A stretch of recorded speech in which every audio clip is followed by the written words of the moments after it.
the boys gonna relax if they can't send each other pics from strangers on the internet? General Kenny actually wrote down.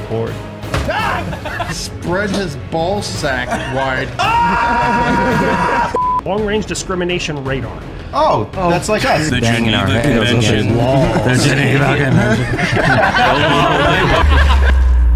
Say hi to Eli. He's racially ambiguous, and Brandon, his hair is fucking fabulous. And Donut, a dark joke disposition. And there's a fat electrician. Welcome to unsubscribe.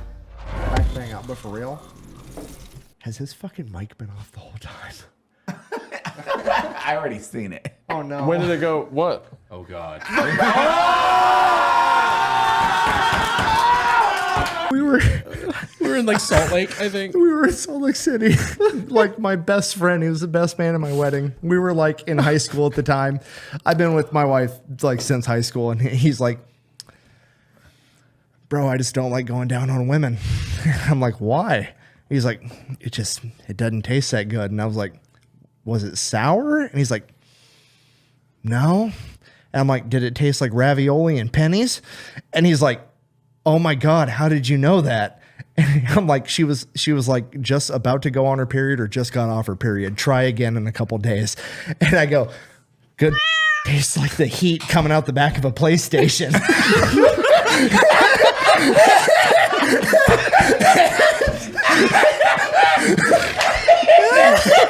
And you know I'm right. Every dude in this fucking podcast now is just starting fucking cracking up. That shit smells like hot electronics and it's perfect. Sam, why are you blushing? Sam, why are you blushing? You know it's gonna be fantastic when she takes her pants off and it smells like she's been mining for Bitcoin all night. It's gonna be great.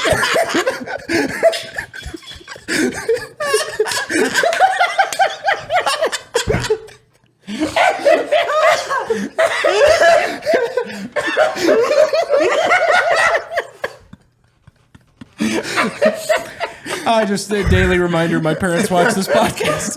Oh, that's On your feet. No. Oh, come on. Wait, not yet. Wait, oh, yeah, we got that. I have the official memorandum from to the why. Department of the Army. On your Memorandum feet, for Commander. Stand up! United States Army Civil Affairs Psychological Operations Command, Airborne, Fort Bragg, North Carolina. K-pop, you're one of me! Subject, the acceptance and wear of foreign badges. Under provisions of AR 600-8-22, Appendix D, Section 7342, Title 5, U.S. Code, the following individuals authorized to wear the Latvian parachutist badge. Can we pin this bad boy on? Hit it? Fuck. This is Can we read the name? Because that's ridiculous. It is. Jesus Christ. Bro. On three, gentlemen. 1, 2, 3. Bam, bam, bam, bam, bam, bam,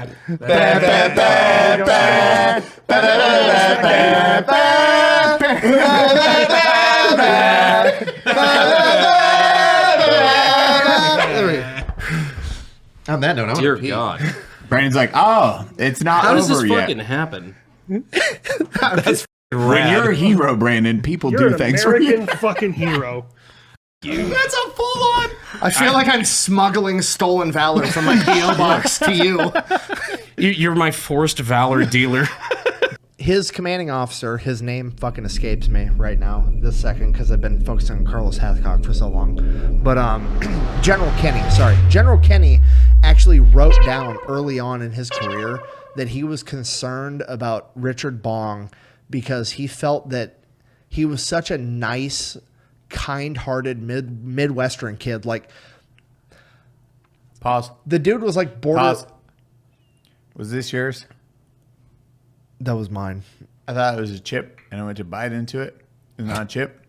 Nope, that's my old I know. my I old felt Zen it. packet. Yep, Sorry, 100%. Okay. Did you just eat a sin? I went and I thought it was a chip, and it wasn't a chip. Connor, we're not going to call that Eskimo brothers, but what are we going to call that? Eskimo cousins?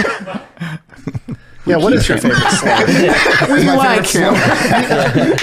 Yeah, what is your favorite slur? Let's get into that. We'll just start listing them and tell us where it falls in 1 to 10. Yeah, a tier iceberg. S through F tier and slurs. Ready, go. We'll go all the way down the list. That's true. Damn.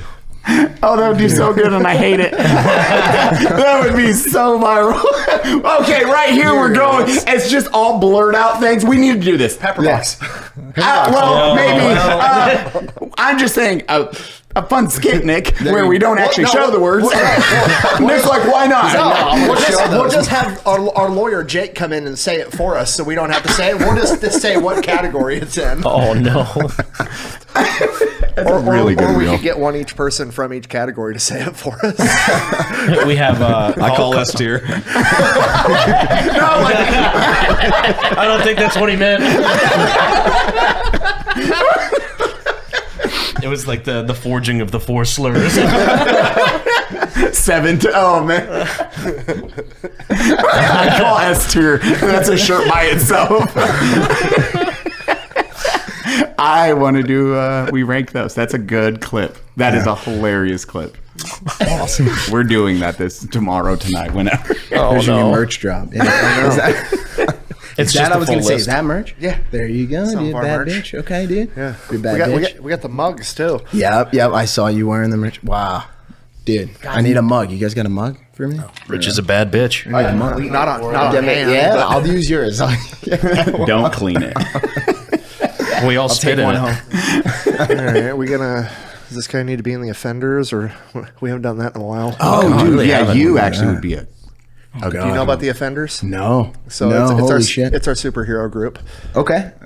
So how this works is you get to pick a superpower. Yeah. But your superpower has an offset that's a negative, and we get to pick what the offset is.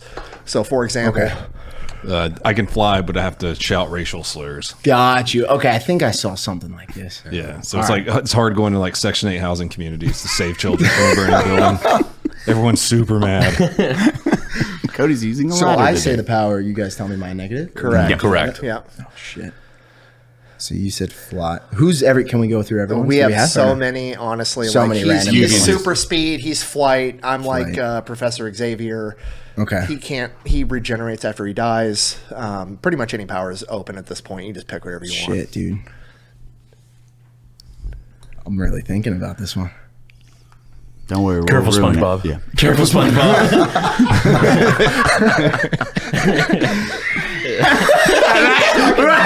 That got him. You're getting a key. Out of everything, that's what got A Rich. tea kettle. A tea kettle over there.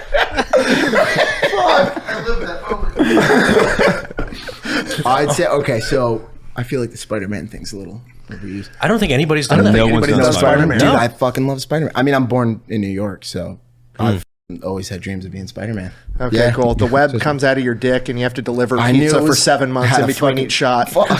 Wait, Tell me. Wait, he gets one me the dick details. swing, and then he's like, "Oh no!" In case you get one shot, so he just like Spider-Man 2, he loses his powers, and he's like, "Oh fuck, no!" I like give him all the powers. They just shut off at random times. Randomly. Okay. But The still out of his Chinese dick, government gets to choose when to shut your powers off, and then you have to deliver pizzas for 7 months in between before they give it back.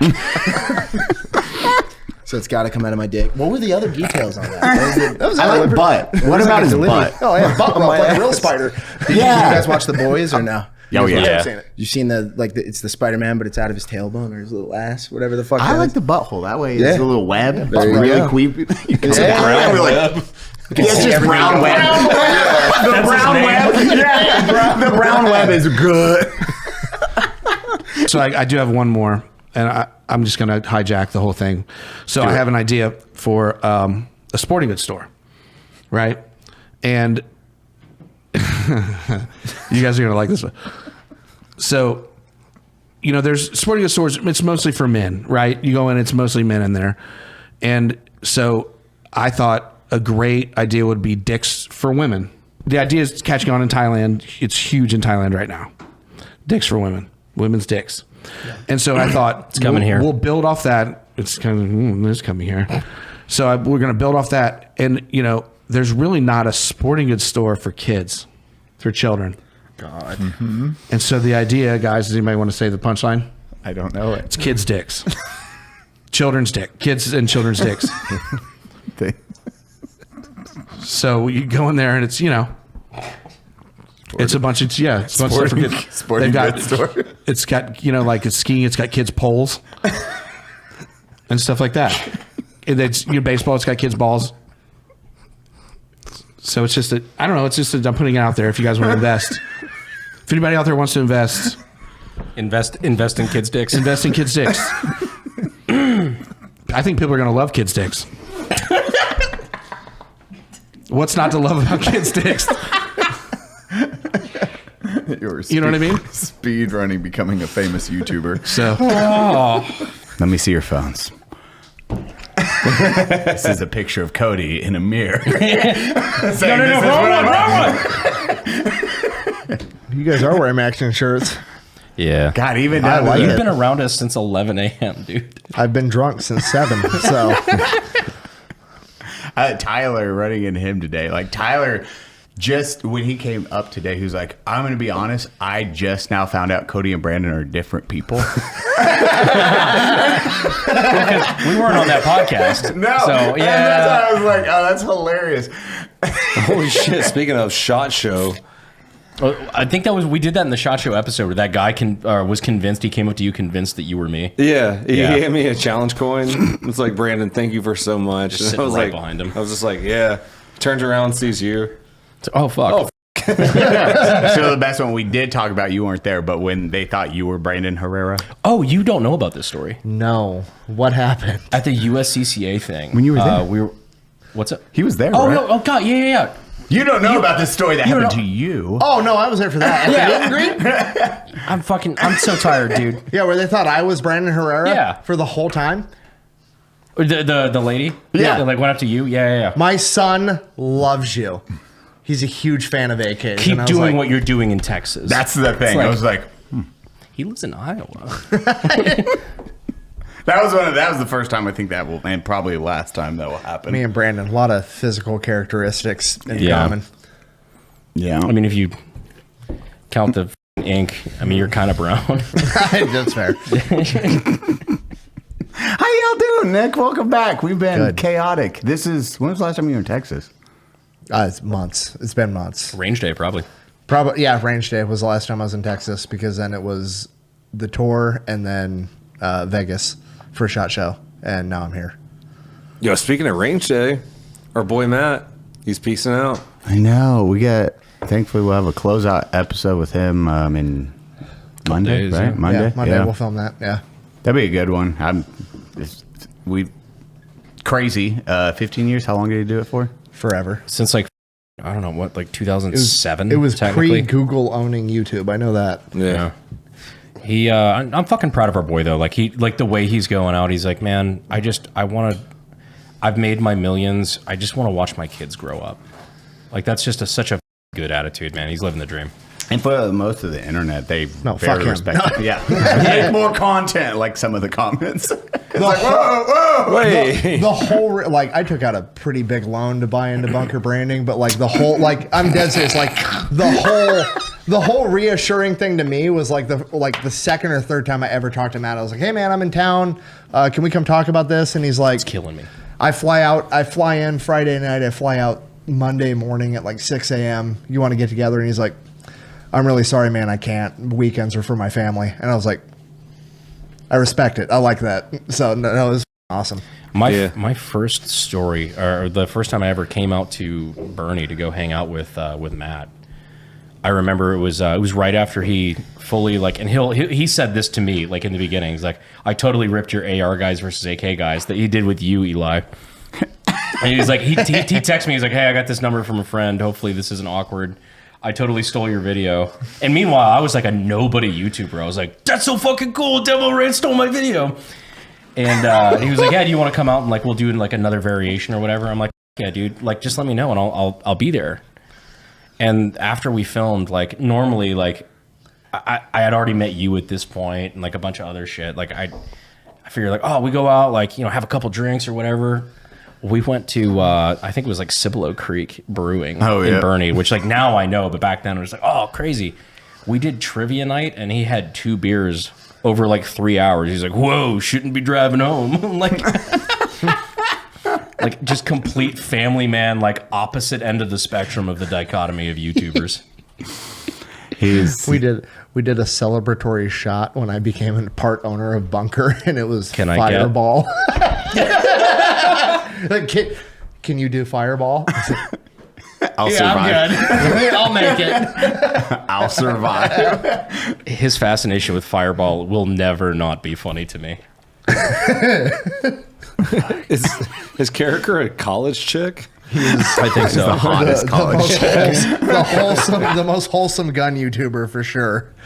He's such a good dude. He was like the first time cursing. Like, I think we had the first curse word he ever said on the internet. Yeah. Frick. Yeah, he said frick. We're like, oh my God. And then he started ranting about Jews. That was really uncomfortable. We had to cut that segment. He's like, not when I'm retiring. He can't defend himself, so we get to control his narrative now. We get to make up our own Matt lore. Stop it. Yeah, let me tell you guys why he's retiring. Monday when he shows up for his retirement unsub episode, we should just have a Burger King crown there for him. Like, did you want to wear this? For no reason in particular? Wait, why don't you want those people on this plane, Matt? That what or who? Oh my God. Oh, he's gonna kill us. We love Carricker, dude. I think through all of our years in business on the internet, we've all used Shopify. I've used it for merch and my skate shop and a couple other businesses. I will actually agree 100% on that. Everything we do is run through Shopify. Even Bunkers run through Shopify. Our shoes, which is a separate company, is run through Shopify, and they talk together because of Shopify. Shopify runs the world. Did you know Shopify will actually help you design a website also, Cody? I know I didn't know about starting an online store when I started my career online, and Shopify just made it super, super easy for my dumb ass. Brandon, what happens if people haven't heard about my brand? No. That's actually easy, Eli. Shopify helps you find your customers with easy-to-use email and social media campaigns. Step Cody, what happens if I get stuck? Shopify is always around to share advice with their award-winning 24/7 customer service. Step support, bro. You got my back. And your front. Shopify helps millions of businesses around the world, and 10% of all e-commerce in the U.S. From household names like Mattel or Gymshark to new brands just getting started. On some shoes, on some merch, Bunker. No, we've all been doing this for over a decade, and Shopify is the easiest e-commerce platform we've ever used. I think every single one of us has used Shopify at one point. I think all our businesses right now are using Shopify. No, except mine, but that's because it's guns. Can't do that. Just one of them can't. Turn those dreams into SFX, cha-ching, Shopify new sell sound. And give them the best shot at success with Shopify. Sign up for your $1 per month trial and start selling today at shopify.com/unsubpod. Shopify.com/unsubpod. My mom wanted me to do commercials and stuff, and she put me in all these. I would have never found that, God, thing. you were bred for That is- fame. what? That is exactly what it I was. did the commercial for that on Nickelodeon. I was the kid holding the camera in Nickelodeon. Wait, what? Yeah.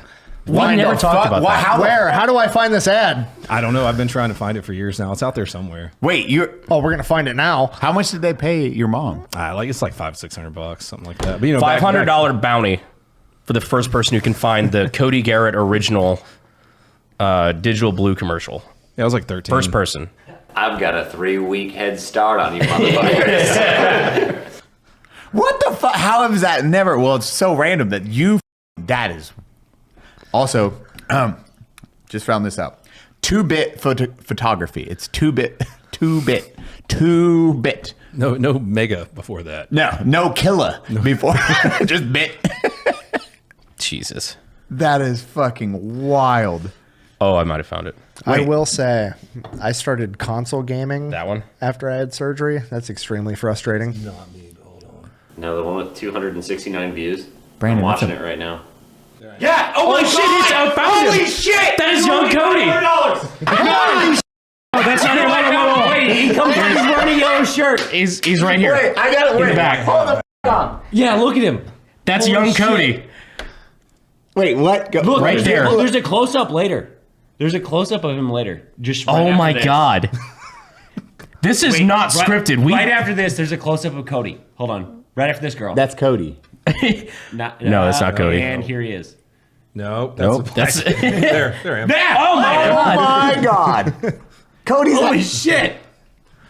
That is the most 90s commercial I've ever seen, too. bro, it's Cody so with good. a backwards white hat. What the?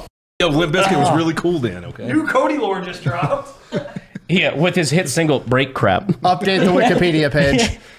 Got That his is- start to fame, Nickelodeon commercials. So you've told me about that years ago, but you didn't tell me it was that specific commercial. You just told me you did like a couple. You had a digital blue. I had a digital blue. Oh, That shit, was dude. where I started in like filmmaking or whatever. That is weird synchronicity. We're just we've known these guys we've known each other forever, and we're like hang around each other all the time, and we still find weird shit like that where whatever. I just like the general reaction of like, I found it first. 260 views. You, I found it first. You owe me $500. How are the boys going to relax if they can't send each other dick pics from strangers on the internet? Everybody knows that big Goliath black guy with the dong. We can't share that meme. oh my God, I yeah. think I've told this story before. The funniest Army prank I've ever seen was one of our cadets was a college wrestler. He was fucking jacked, absolutely shredded when he was shirtless. And he had just got back from vacation right before AT. And he had all these pictures taken of him on the beach, just jacked as shit, looked great, and he had just uploaded them to Facebook. He's a cadet, Mr. Squared Away. He had his phone put away way before everybody else, before we were going into the field. So some of the guys in the platoon took all those pictures off of his Facebook and put them on a Craigslist men's seeking his men's ad with his phone number and asked for dick pics. And then we went into the field for 7 days.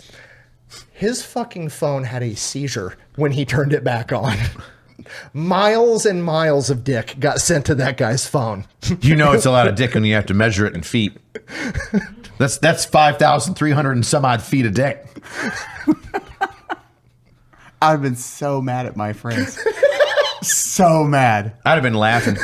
Really? Oh yeah, I'd have laughed. I'd have laughed. I'd been like, oh my god. Those voice messages. So the only thing that would have fucked me up is like the buttholes. Are you 'Cause ovulating?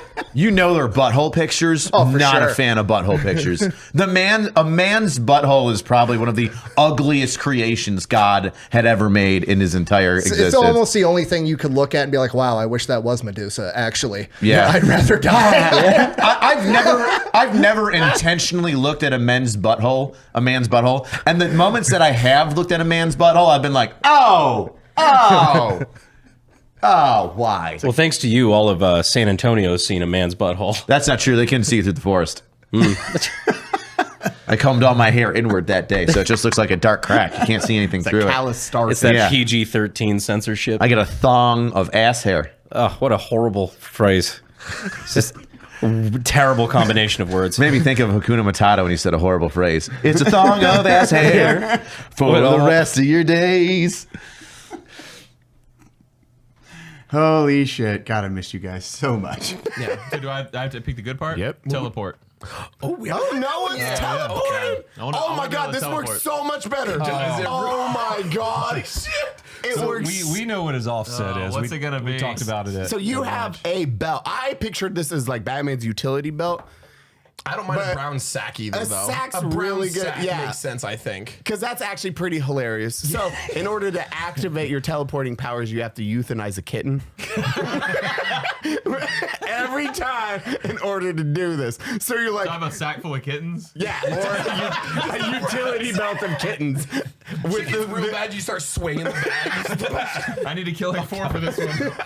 All right. Yeah, I mean, I would only use it if I needed to. If I could save a human life, I'd kill a kitten. Sure. But every time. Every time I save a human? Yeah. What's the guy on X-Men that can like poof? Yeah, it's going to be like that. But every time he does like a poof somewhere, he has to like Just pop that flashbang real quick. Hold on. What is that, a glow stick? It's just a glow stick until the kitten's life leaves There's like a its bunch eyes. of kids. He's in a burning house. He's like, So instead of a big puff of smoke when he leaves. There's just a dead kid. That's his trail. You just see a kitten's dead body. I'd like to welcome you officially to the offenders. I like the idea of slowly I just like you're just like the needle. Yeah, and you're like you just jab it. The kid's like, I'm sorry. Because you have to think of the news too. It's like you show up to this burning building, news is like, Demo's here to save them, and you're like, God damn it. Yeah, it's like they're watching. You take out one kitten, you're like, I gotta get up there and top that building. Yeah, the needle's just injection. Teleports. He's gone, and his dead kitten's just there. All right, here's the deal. What happens when I pull up and there's like a burning tree and there's a kitten in the top of it, and I'm like, which one? The fire department's got this one. I'm not needed here. Schrodinger's kitten. Level, right? When you put a pull in trout. Duh. All right, great and level. And I show up and I go, Mike, have you leveled it? And he goes, huh? And I go, have you leveled it? And he goes, I'm trying. So he had This is not like an above ground inflatable pool. Yeah, no, he had not leveled it. And so we were taking 2x4s, put on like an arm, and lifting up the pool as he's digging it out, trying to raise it up. And I was like, I swear to God, if you weren't a hero, I wouldn't be here. Like, I hate you so much. It's not like a doggy pool. Bro, like, stick to shooting active shooters, okay? So he's like, you're fine. Long story short, I'm pulling this up, doing this like this, and it wasn't paying attention. And he literally knocked me unconscious. And I just go, I'm going home. I don't want to do this anymore. And so when Brandon came in town, he's like, come help me build a deck. And I was like, not a fucking chance. I'm not going He's over texting there. you, and then he's texting me. He's like, hey, you and Zach need to come over. Like, I'll grill some steaks, but like, are you free tonight? Oh, you're trying to do. He tried to finesse us into coming to build his deck. It's on Easter weekend. No. He knew my last name was Herrera. He's like, cool, a Mexican's in town. All right, I got a deck that needs to get built. Where are you? I'm at Home Depot. I don't see you. Yeah. He's like, Zach's fine. It's just one concussion. I'm like, dude, I don't know how many I've got left. It's like the never-ending story part 2. I don't know how many more wishes I have available. And I don't, I'm going to hit my head probably when I leave here. How many do I got for the rest of my life? Maybe 5? I'm not rolling them. Bro, I love our friends. Yeah. We have the weirdest fucking friend group ever in Yeah. the history of mankind, I think. Yeah. Yeah, you and It's like Brandon. we're all good people, but you'd never know it. We gave them false reports. See? And that's Welcome why you to unsubscribe. That's why you don't flip my fucking nose, Nick! Can we there! Can we get a camera that you guys have your lighting sitting on a fucking cardboard box on top of a piece of Tupperware? And some of the quotes from Benjamin Franklin's published works are the funniest shit on the planet. I haven't read too many of those. Yes, please. Benjamin Franklin, renowned womanizer, right? Yeah. Like, fucking everybody. Okay. He wrote a paper and published it. I believe it's called Advice to Young Men on Their Choice of Mistress. Not girlfriend, not wife, mistress. Yeah. How to Pick a Side Hoe by the Founding Fathers. Okay, this is basically what this is. We got to go back, guys. People we got to go back. forget. Everybody's like, what would the Founding Fathers think about this? Like, you forgot. The revolution was started in a bar. Yeah. You probably think it was pretty. Dude, Zach had the funniest fucking joke about that, about the founding of the Marine Corps in Tun Tavern. He's like, you need to realize the Marine Corps was founded by a bunch of dudes drinking at a bar that went out, raided the British, came back for more beer, and went, guys, we should go pro. I fucking love Zach, man. That's the American energy that I just fucking love. Yeah. I wish more people knew about that stuff. Oh, God. You guys want to hear some Benjamin Franklin quotes? Yes, please. Yeah. Hit us. Quote, because in every animal that walks upright, the deficiency of fluids that fill the muscles appears first at the highest part. Gravity. He's talking about gravity. The face first grows in lank and gets wrinkled, then the neck, then the breast, then the arms. The lower parts continue to be last, plump as ever. Is he just saying like it's okay to bang old bitches? Books? This was a published paper on how to choose a mistress, and it's literally like a 36-page paper on why you should be fucking cougars as a young man. I do know he loves smashing old bitches. Yeah, I was going to say, I knew Quote, that. because as they have more knowledge of the world and their minds are better stored with observations, their conversation is more improving and more lastingly agreeable. She's got experience. That one's not as They good. got that slop top down. We'll get there. Oh no! Quote, the Glug Glug 5000. Oh, we're going to get there. Quote, because there is no hazard of children which irregularly produced may attend with much inconvenience. Less likely to have kids. Because in every animal, and indeed every vegetable, honor decays with age, and the most virtuous women are apt to relax their vigor and permit more generous freedom with their persons. They're loose. Old bitches do anal. Oh, God. They drew a fan off camera saying they do. Because they're prudent. Because of having more prudence and less beauty than the young, they are less subjective to censure. Hold on, I didn't get that one. They're not going to judge you as much. Oh, that's fair enough. True. Quote, and lastly, they are so grateful. They had a hard ass laugh. They're just thankful. I love how he published this as like this would be useful for young men to know. Ye old bitches will cook you breakfast in the morning. Bro, homie's just out there with a fucking key on a kite and his fucking balding mullet and slinging dick in France the entire revolution. What a champ. We need to make that mandatory reading for college now. That entire paper. Dude, he would love Tinder. Yeah. That man would be Cougar finder. Yeah, dude. we need to have a Benjamin Franklin impersonator on the podcast, God, but that one would be a so good funny. one, A good one. one that knows all that shit. I really want, like, he's got to be like the Genghis Khan of France. He's got it. He was banging everybody in France, but we're never going to find out because DNA tests are illegal there. Are they? Yeah. Yes. Why is that again, Nick? DNA tests are illegal in France. Why? They have like some bullshit reason, but like the hush hush, everybody knows why reason that nobody wants to acknowledge is because promiscuity is like so not frowned upon in French culture that they're worried if DNA tests weren't. You literally have to get like a court order, like 23andMe, all that bullshit. It's banned. You need a court order from a judge to get a DNA test. You can't just go get one. So, like with all the migrants people, they're actually doing DNA tests for that, right? That wasn't the direction that I was going. Okay. Their reasoning is that they cheat on each other so much they're worried it would ruin too many families. How could they not? How could they not? They get it from their great great grandfather Benjamin Franklin. Exactly. That's what I'm saying. It's like Japan. Prostitution's normal. Like wives are like, oh yeah, as long as they're paying with money and not love, I don't care what they do. And that is on both sides in Japanese culture. It's fucking wild. That's weird. Yeah, no. So you're saying I got to move to France or Japan? Is what I'm getting out of here. Yeah, it's your wife's gonna or get a she's good gonna attorney. kill me. She's gonna kill me. This one clip, like, fuck. This is the clip that's gonna get something thrown at me. This right here. Yeah, well, we said Japan or France, and for whatever reason, he still moved to Thailand. Yeah. No kids. Well, Speaking of you dude, being in Benjamin trouble, Franklin would love Thailand. Yeah, ain't no bitches getting pregnant. This is probably gonna It's have like to a get weird cut. looking vagina. It's probably gonna have to get cut, but it's because you can reach around and pretend you went all the way through. That's one of the superintendents at this company was just every picture you took, he had it set up so it was backed up by the cloud. Well, the whole company shared one fucking cloud, and he didn't understand that. Direct you if you get anything. Yeah, go ahead. We're gonna get real with it.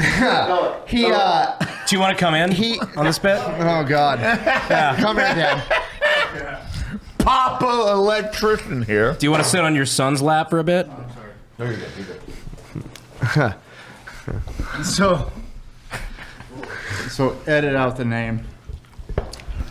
So he worked with me at your job, my work, and he got a job at a. He is a very woolly human.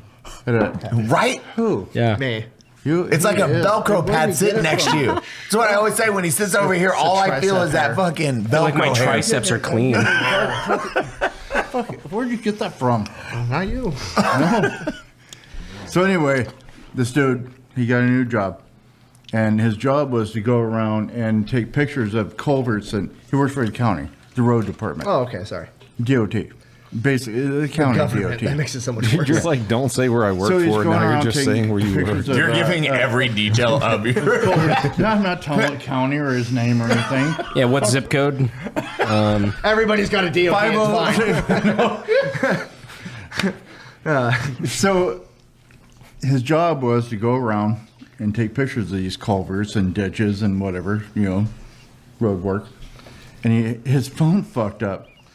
And he had to go and get a new phone.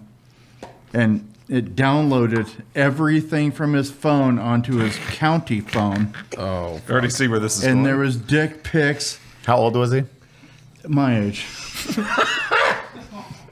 We're not going to expose that, goddammit. That nasty old man. One of them, he had spread his ball sack wide and made it look like a heart and told his wife Happy Valentine's Day. He was doing the okay. He was doing the bat wing. Go watch the hamburger. This is one of my very good friends, and Todd, if you see this, I'm sorry, brother.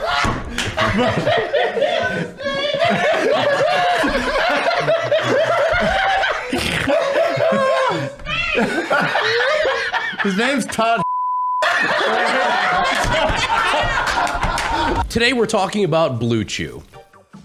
Oh man. Blue Chew is coming at you with a brand new innovation called Blue Chew Gold. This ain't your grandpa's little blue pill. Why do you know what pills your grandpa takes? I steal his pills. This is the 4-in-1 beast that's setting the gold standard for performance. Connor, what are you doing? We're talking 2 ingredients for blood flow that keep that rocket pumping. Mixed with apomorphine and oxytocin to turn up that arousal and connection with your brain and body. My mom was addicted to that. No, Eli, it's oxytocin, not Oxycontin. She was addicted to that too. Blue Chew Gold dissolves under your tongue and works in as little as 15 minutes. This is peak passion and peak performance in a single tablet. We all went on a family vacation together in South Carolina. Legitimately, you don't even have to have problems with ED or anything like that. It's a vasodilator. So if you think you're good now, you will be better after this. Make life easier by getting harder and discover your options at BlueChew.com. And we've got a special deal for our listeners. Get 10% off your first month on Blue Chew Gold with code UNSUB. That's code UNSUB at BlueChew.com. Visit BlueChew.com for more details and safety information, and we thank Blue Chew for sponsoring the podcast. Thank you so much, Blue Chew. Thank you. I gotta run. Connor is rigging that mortise. I assume everyone here is familiar with the bat bomb, right? From World War II that you did a video about. Say you're not. What would you say? Bat bomb? The bat bomb. No, fucking. Okay, so you can teach him because mine's not the bat bomb, but Here we go. America weaponizes everything. I really love this. Yeah, I love it. Dentist in World War II. Ted, now start again. Today we're talking about the bat bomb for like the 5th time. I didn't know I was like one of the foremost leading experts on this on accident. So in World War II, they had this really unique problem. They had all these different programs trying to develop essentially a weapon of mass destruction at the time. You had the Manhattan Project over here, and then you had this other extracurricular project where we were going to strap napalm bombs to bats. Oh, fuck, I'm in. Because the Japanese lived in houses made out of paper and wood. So there was a dentist from Kentucky who was also a part-time inventor. He had previously invented a fried chicken vending machine. Clearly a genius. Why am I first hearing about a fried chicken vending machine? Bro, I got you. We were living in the future back then, man. We gotta go back. 25 cents you hit a button. We have gone back and like we have so digressed as a community. Oh, dude, it's horrible. So he gets this idea of like, this is going to be brilliant. We're going to strap incendiary grenades to bats, and then we're going to drop them off over Japan right before dawn. And the bats are going to go and they're going to roost in attics in any nook and crevice that they can possibly find. And then 2 hours later, the incendiary grenades are going to light up, and it's going to light the whole fucking city on fire and burn that bitch to the ground. I'm in. Yeah, I like it. So he writes this down in a letter and sends it to the government. Never would have made it anywhere. But this dude just happened to know FDR's wife. Sends it directly to the first lady. She gives it to her husband, and her husband forwards the letter to military intelligence. I don't I can't remember the exact quote, but it's something along the lines of him telling his generals, "This is not a madman. I think he's got a perfectly good idea. We should look into it." So they start developing bat bombs. They end up harvesting thousands of Mexican free-tailed bats from a cave right outside of San Antonio. There's just thousands of these motherfuckers because they were the best bats that we could find, apparently. They make a bomb that essentially looks like a large colander that when you drop it, it just kind of like opens up and all the bats fly all over the fucking place. And they go to test it. And I'm so intrigued right now. This is awesome. This is how we felt when you were talking. Yeah. So they go to test it on this airfield out in the middle of the Nevada desert, and the Army is running the program at this point in time, and they drop all these bats off, and they're like, "Bad news, we forgot to take the fuses out of the incendiary bombs." So they almost burned the entire fucking airfield to the ground. They blew up the general's fucking car. So the Army is like, "I'm out. I want nothing to do with this." But it works. It's like proof of concept, right? Right. There was one Marine general that heard about it and just fucking showed up uninvited. And he's like, "This is dope." So he assumes control of the program. I love Marines. Dude, yeah. And outside the crayons are fucking awesome. I did a whole video on it, but like literally if the Manhattan Project wasn't done in time and we resorted to bat bombs, it would have been like 12 times deadlier than the atomic bomb was, just because it would have, like, we killed more people in incendiary bombings in Japan than the atomic bombs did. Just think of like the psychological factor on that, like bats flying in with bombs, like the drone stuff now. Here's the thing, they wouldn't even know it was bats because it was literally just like Their house would just roost in the combust. attic, and it would literally just be the whole city or town would burst into flames at dawn. That is awesome. Horrifying. Holy shit, there's a fire everywhere. Everyone's just in terror after that moment. There was a program that actually predated that, and it showed some promise, and this is the one that I found out about. Oh, no. And it was called Operation Pigeon, and then it was changed to Operation OrgCon, which stands for Organic Control. What they did, America weaponized everything. We created GPS before GPS. So what they would do is they built a bomb, and the explosive was in the middle of the bomb, but in the nose they would have 1 to 3 pigeons that had 3 pigeons. Well, I was 1 to 3 is what I read. It's like there was 3. And they would teach these pigeons. They would show them One is done. like a picture of a target, and every time they would see the picture, they would get a grain or something like that. If they pecked at it, it would release a pellet. Yeah, and eventually they trained these things. One of them would like pecked like 10,000 times in 45 minutes. And what they would do is steer the bomb onto target as it was falling out of the air. So they were using pigeons to create glide bombs. Get the fuck This is a out real of thing here. America did. They had the 3 pigeons were averaged out amongst the 3, so they would average out where the pecking was to calculate the best out of the 3. It was literally pigeon democracy on who we were going to fuck with a bomb. I'm not going back to boot camp, but I want in this program. It's so Resurrected. This sounds awesome. Holy shit, off the podcast, and I can get it to Chase, whoever's editing this, like, you can see the video footage. Like, they recorded this of the pigeons pecking at targets. It was, like, actually highly effective. Yeah, it showed real promise. Like, there was a guy who was a behavioral scientist who, like, came up with the concept. It was like, no, we can use pigeons. And it was pretty effective. And I didn't get to why they canceled the program. Maybe you did. But they said that it eventually moved on to the bat bomb, and then, of course, the Manhattan Project. I did a video. I forget why they canceled that project. They brought it back after World War II for something else, and then they just microchips caught up, and we went to guidance that way. But it's really hard to make money off pigeons. Yeah. And Mike Tyson was going to be pissed. I mean, it's whatever. Now, that was the line. Mike Tyson was mad. We canceled that program. He was going to hit us, so we'd cancel it. Yeah, so that was the one that I learned about. I was like, we made a pigeon bomb. Like, I Googled, I got bored, and I was like, weird missiles. And like all the rest of them I've already talked about. So that was the only one I was like, huh. So then I started Googling pigeon bomb, and I was like, well, let's see what this thing is all about. And yeah, I learned about the pigeon bomb. Not something you want to do on your work computer. No. Well, I mean, for me, though, being in the missile space, they'd probably be like, nah, he's doing research, and he's fine. He's good. Yeah. Dude, holy shit. I love If it these are always my favorite. It is like, hey, we're learning all new tech across the board. This is facts from you to you to you. I'm just like, holy shit. If it exists, America either has or will weaponize it at one point in time. I can't hold it in anymore. I have a gift. Hold on. Allahu Akbar! That or he shoots. Close.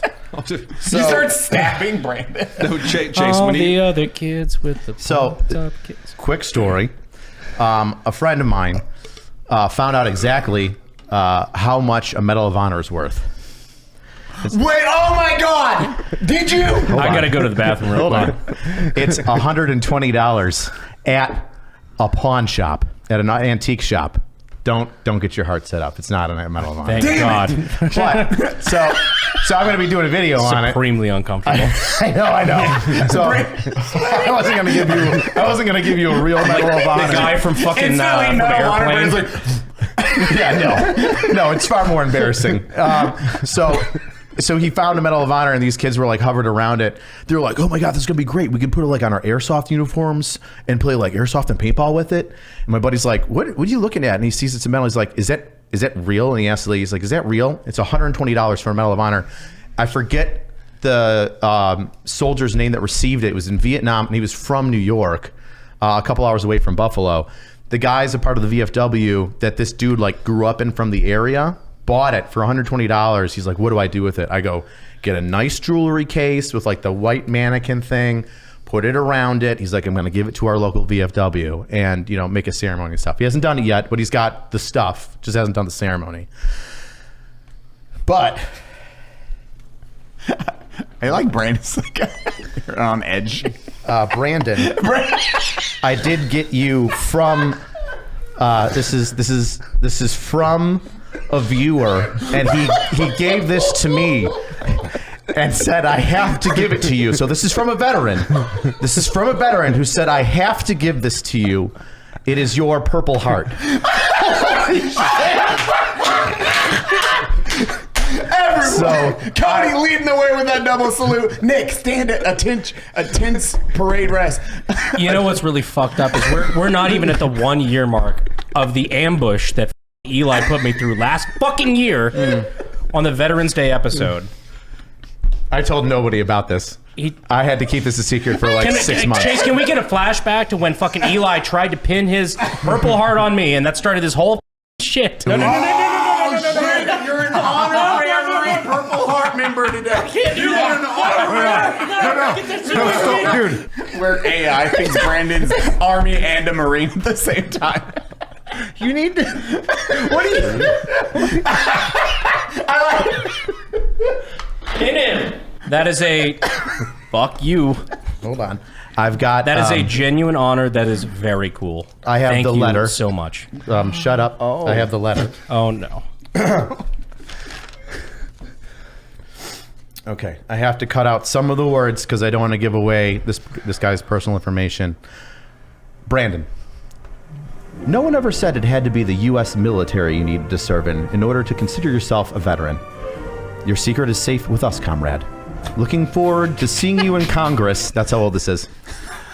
Let's go, Brandon. Dos vidania. Let's see. Hold on. I'm waiting with bated breath. Well, anyway, it's a long letter. I'll read Brandon's just like, a big thank you to the entire unsubscribed team, each and every one of you, for all the support you do for the members of our veteran community. Please hold on to your Purple Heart while I read this. No, hold it up. Do your Medal of Honor or do your Purple Heart for some respect. All right, you earned it, so don't be a jerk. Thank you for everything that you do, the supporters of the veteran community, as well as raising money to support autism, charity and programs. Having a child himself, he understands how important it is. He loves everything that you do. And Brandon, having been made an honorary veteran, we welcome him with open arms into our community and can't wait for him to be elected. Slow burn because you lost. Once again, from my heart, thank you sincerely, so-and-so. I won't say what branch or his rank, but he had a Purple Heart in his possession and thought that it would be only appropriate to give it to you out of thanks for what you've done to the veteran. Please hold it up while I'm talking about it. out of thanks for what you've done to the veteran community. So, a veteran who are we to tell you what to do with the things that you've earned, has bestowed this enemy marksmanship medallion to you. No, please hold it up. Thank you. And we thank you, Brandon. We all thank you. On your feet. On your feet, everyone.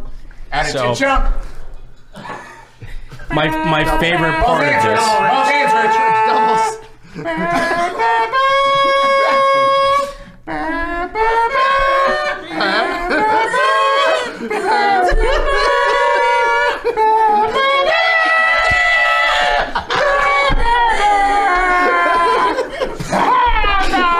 This is like having happy birthday sung to you in a Texas Roadhouse.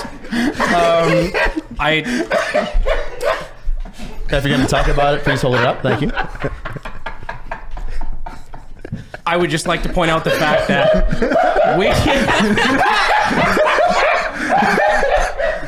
we had a very complete brunch this morning where you were knowingly waiting to ambush me. Holy fuck. And said nothing, like, did not tip your hat at all. So that is over 6 months of waiting. Fuck me.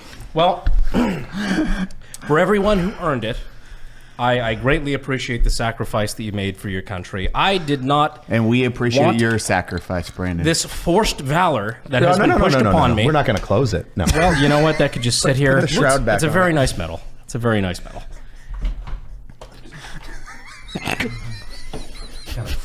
This is Gotta very put that full right there. circle, considering this all started with Eli trying to pin his Purple Heart on me and me refusing it. Having, for the record, never served in the armed forces of any kind. That's not what AI says, dude. AI, and I quote, is Brandon Herrera a veteran? Yes, Brandon Herrera is a veteran. He served in the U National Guard, known as IK Guy. Then you ask it again. What branch did he serve in? Brandon Herrera served in the U.S. Marine Corps. All right, dude. Whoa, I don't think I would have done that bad on the SBAT, dude. Hold on. Where he held the rank of sergeant and worked as an infantry machine gunner. He deployed to Iraq and in Afghanistan during his time in service and saw combat in those regions. I feel the need to point out the fact none of this is true. GPT. None of this is true. I did not do any of those things. I have been a Could you say that while you hold civilian this? civilian Right there. side fuck up my entire Right life, there. but this is a very nice medal, and thank you so much for whoever put that out. Brandon, I'm so sorry. I never, trust me when I say fuck this. you. this Don't you joke even not pretend go to like this. Oh, I find it hilarious. I still feel bad. Surfshark is VPN designed with the user in mind. Surfshark! And now includes Surfshark Search. Search in complete privacy with no ads or trackers following your every move. PCMag.com's editor's choice. That was almost that word. Editor's choice. Beli, you'll like this one. You can unlock the 15 largest Netflix country libraries, including the US and Japan. Konnichiwa? Anime! Oginka desuka? Yes, Eli. Sharks that you can surf. Surfshark. Surfshark has a strict no legs policy. Wait, that can't be right. Surfshark has a strict no logs policy. What that means is that Surfshark doesn't collect any of your private browsing data. They can't see what you're doing on the internet. But God can, and he's very disappointed. Access to Hulu and Netflix and other things where you're having issues in certain countries about watching stuff, like Cody said, with the animes. And one subscription allows you to install and run Surfshark on an unlimited amount of devices at the same time. Unlimited.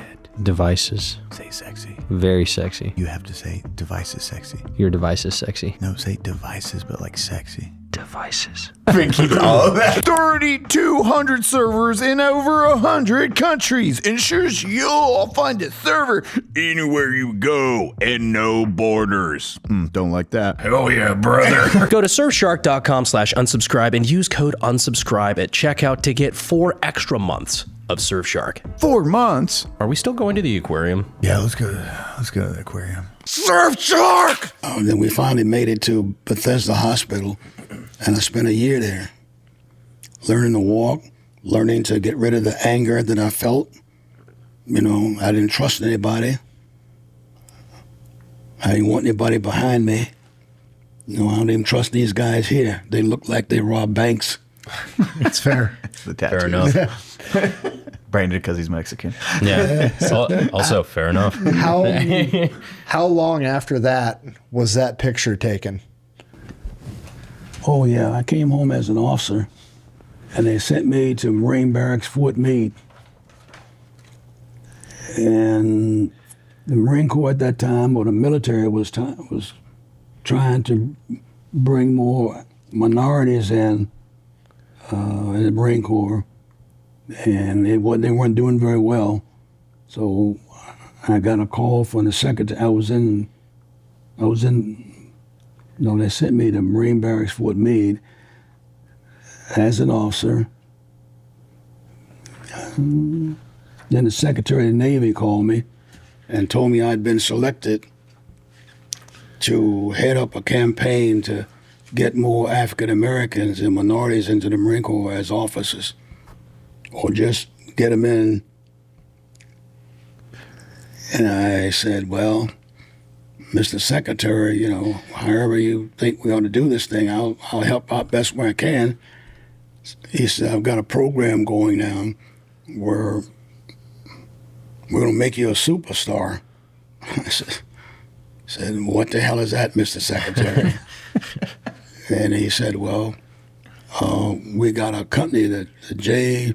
Walter Thompson Company in New York, and they came down for 3 days, and they took 600 pictures.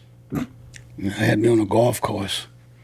And I mentioned the sad part about this whole thing is the guy who was holding me up in the rear. I couldn't hardly walk, but I was standing there, and this Marine there was talking to me. The one in the back left of the photo. Yeah. It's probably better on the big one. Yeah, show the big one, Eli. Yeah. Right there. So the gentleman right He was holding me up because I couldn't stand, and he was saying to me, Over here, Brandon, can you hold it? Yeah. That way, the same shot. Yeah. So that gentleman there. Yeah, I heard him say, Lieutenant, it's okay. I got you. And he had his hand in my back. My legs had been broken, and, I didn't really want to be there. But I told the secretary, Navy secretary, that I'd do what I could. But the kid there, he didn't make it. He died.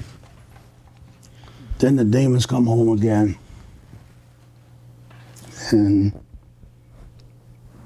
I couldn't make sense of it all. I come home from this war zone, and then the boy is holding me up, saying, it's okay, Lieutenant. I got you. I still hear him today. He helped me stand up because they had me all dressed up in my blues, blue uniform. When I went to Quantico to get the officer's uniform, they told me no. He said, you don't look much like an officer. I was skin and bones, my skin was scarred, and they said, well, go home and come back.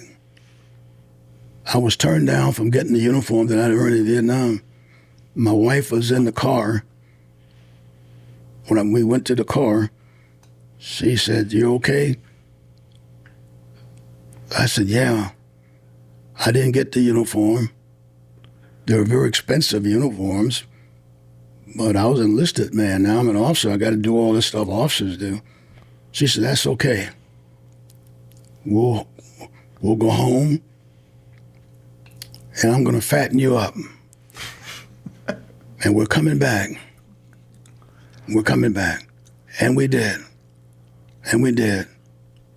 And I came back, and they took me in and measured me, and they got the uniform out, and I looked in the mirror. I didn't recognize that person. That was not me. But they had about 3 or 4 guys that were measuring and doing all these kind of things, and with this historical Marine Corps uniform. Now I've got it on me. And what do I do now? I've got it. I went back to Fort Meade, where I was stationed, it was an Army base, and they took me to a golf course along with some Marines there, and they had me marching around with that uniform on, and they took 600 pictures, and this is the one they decided to go with. I believe it's called Ask a Marine. Has that chinchilla been there the whole time? Oh, you're such a fat electrician. I was like, what is he doing? What is he doing? And then I was like, uh-oh. Cody! He's gonna shoot you later. Probably. To there. It's like the moon. That's how I Yes, equate it. yes. It is a moon, and it's just craters in the road. And when the ROE changed to, hey, you can just, if they look shady, shoot them. I was like, wow, that's a new engagement. And you are like, this is a real bad area. Because it looks like the fucking moon. The roads are just blown to shit. So you know what I'm talking about? Yeah, You're like 100% it is. Yeah, and you're like, this is not a good neighborhood. I was holding onto the old shit handle like, for dear life as they're driving through there. But okay, so the way I got permission to go there, because when I went into Ukraine, my whole thought was like they weren't going to let me go to the front because there's a lot of Americans that go there and they're like, this guy, like, he's just here to like, just like war tourism, shit like that. And there's a lot of people that they see there and they don't let go to the front, essentially. You're going to tell me that somebody high ranking is a YouTube fan of yours, aren't you? No, it wasn't. Okay. I mean, well, what would you do? Go to front. It was a little bit like that, but basically, I fucking I didn't want to act like I went there and I was like, oh, you're a fat electrician. Let me take a picture. When you're right. So I flew into. You can't fly into Ukraine. It is they'll shoot your plane down, and they've done it before. You have to fly into Poland, into Warsaw, and then take a 17-hour train ride into Kyiv. And there's no men on that train ride because it is martial law. Like, that shit is locked down. If you are a man, you are not coming in and out of that country. So it's just like women and children on that train ride. You get there. As you get more and more east, you start to see the signs of war. There's like bunkers. Get to Kyiv, and I'm like, we hired this fixer, this guy on the ground who's like my producer, translator, and I'm like, let's go to the front. He's like, no, spend one day in Kyiv. It'll be worth it. I wanted to be like, no, I'm paying you. Like, you gotta do what I say. But then I'm thinking, I'm like, you know what? Maybe I should listen to this guy. Like, he was born in Russia, lived in Ukraine since then for many years. Maybe he knows something I don't. Okay, I'll put my ego aside. Really glad that I did, because when I'm there, we went out that night. I got annihilated with these Ukrainian intelligence guys. It's like basically like the CIA, but Ukrainian. You got drunk with them. Just completely Don't use obliterated. annihilated with war. Yeah, I was like, That's why I don't have my arm. Yeah, like I got a. There was this drink that they have that I don't know what it was. It was just kind of like a Red Bull vodka, bizarre drink that got me turned. I just like this is the day before you're going to the front line. Well, so we're like I'm like making fun of Ukraine, and he's making fun of America, and we're bonding, and he's like, you know what, I like you, Chris. You're a good guy, Cappy, and I was like, I like you too. Cappy Army. He's like, what can I? Yeah. Nothing says I like you like sending you into Russia on the front lines. So that's what I said. Good man. Said to him, I was like, he's like, what, like, how can I help you out? And I'm like, get me into Kursk. That would help. He's like, actually, I'm very good friends with the guy. Like, I used to be in the same unit as the guy that's in charge of the Kursk operation. And I'm like, sure you are. Okay. No, like, all right, cool. You'll get me into Kursk. He's like, no, really, I'll set it up. All right, sure. Then it really did happen. Drunk Cappy, dude. Past Cappy regret. Future Cappy hates past Cappy. Cappy wakes up, sees a texture going to Kursk, load up. He's like, fuck. Just I can't imagine a worse text message to wake up to. Like, you're going to the front line in Russia. It's a formation I did not want to show up for. Last night. Oh. So keep going. Yeah. I'm here for it. Yeah. So, What an idiot.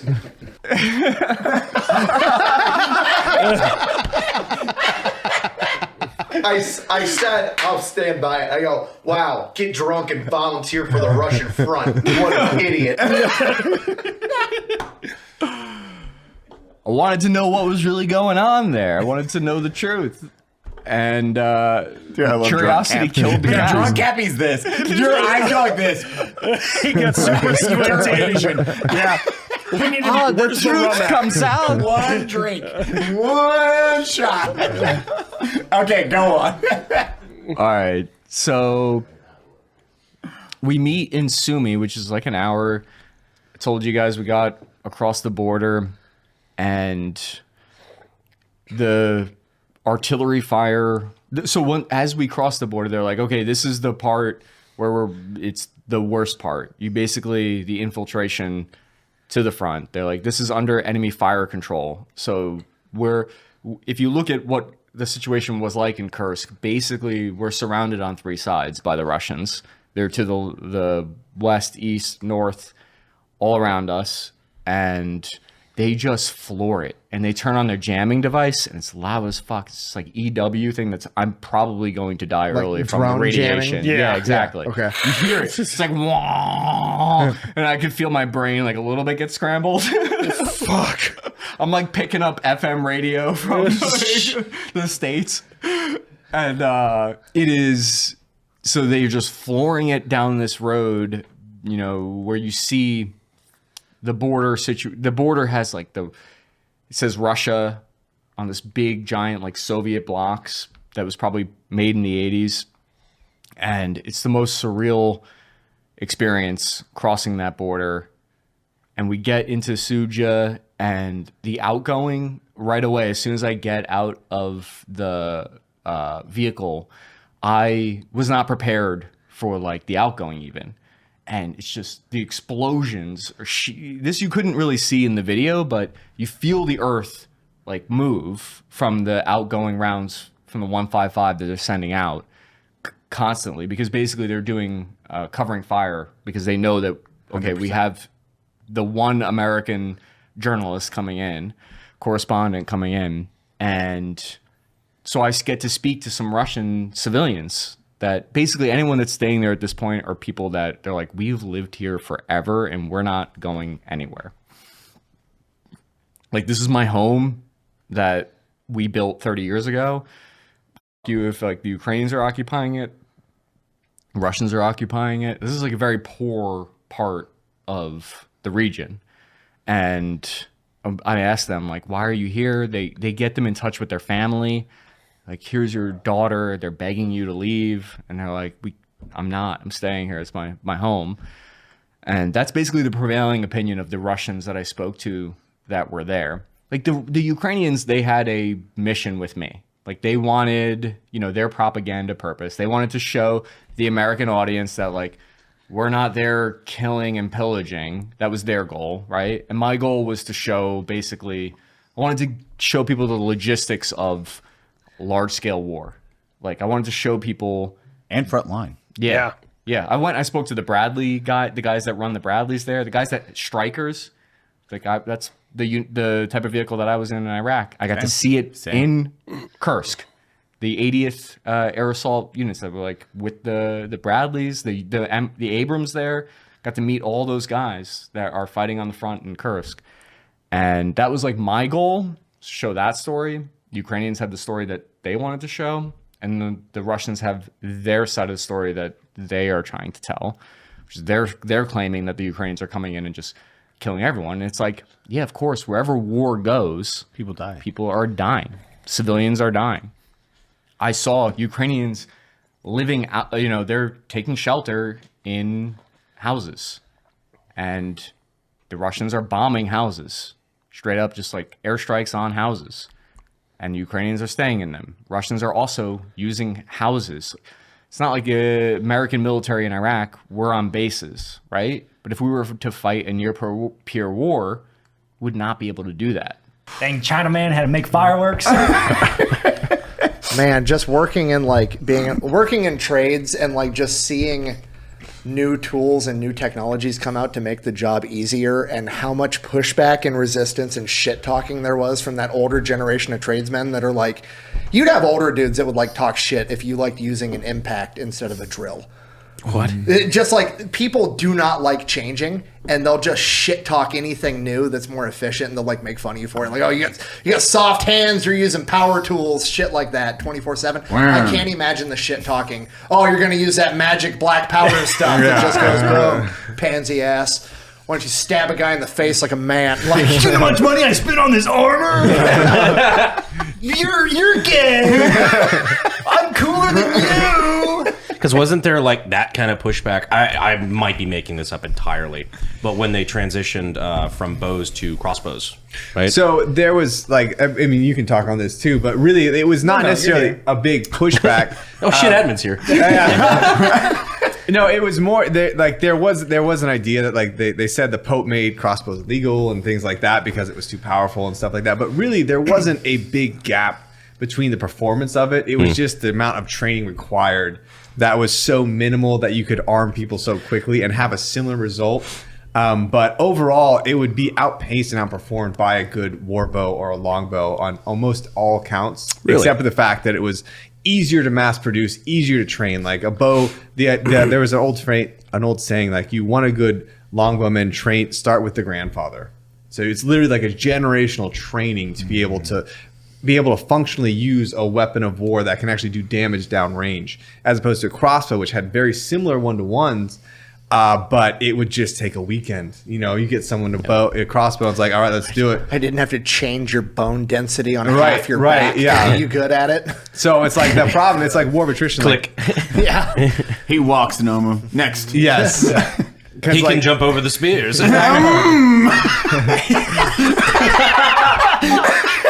Damn, this guy's good. Bro. I've never seen someone hopscotch like that before. That's where hopscotch came from. Oh my god, what if it did come? I know. He did the 1 foot thing. Holy shit! It's Achilles reborn! Welcome back, Brad Pitt. Dude, crossbows, even those, you're just drawing back with the giant metal lever. I mean, there's a thing. few different. He's got the goat's foot, which is they got bicycle the winch. cranks. Yeah, like the windlass, which is like that's a 1,200-pound crossbow, which is like, you know, it's going to be steel, but steel is horribly inefficient as like to generate momentum. 1,200-pound crossbow, steel's not going to transfer as well as if you had like a well-made composite bow. So if like you have the bows of the Eastern Empire, Ottoman bows, Turkish bows that are composite that have like tendons and horse and things that take like a year to make, they have those. Those can go. They've had shots up to like 700 meters. That's like the world record, I think, for an actual bow. It's a composite bow with a recurve, and that's like the world record. But of course, 700 meters. Yeah, no, it's legit. Yeah.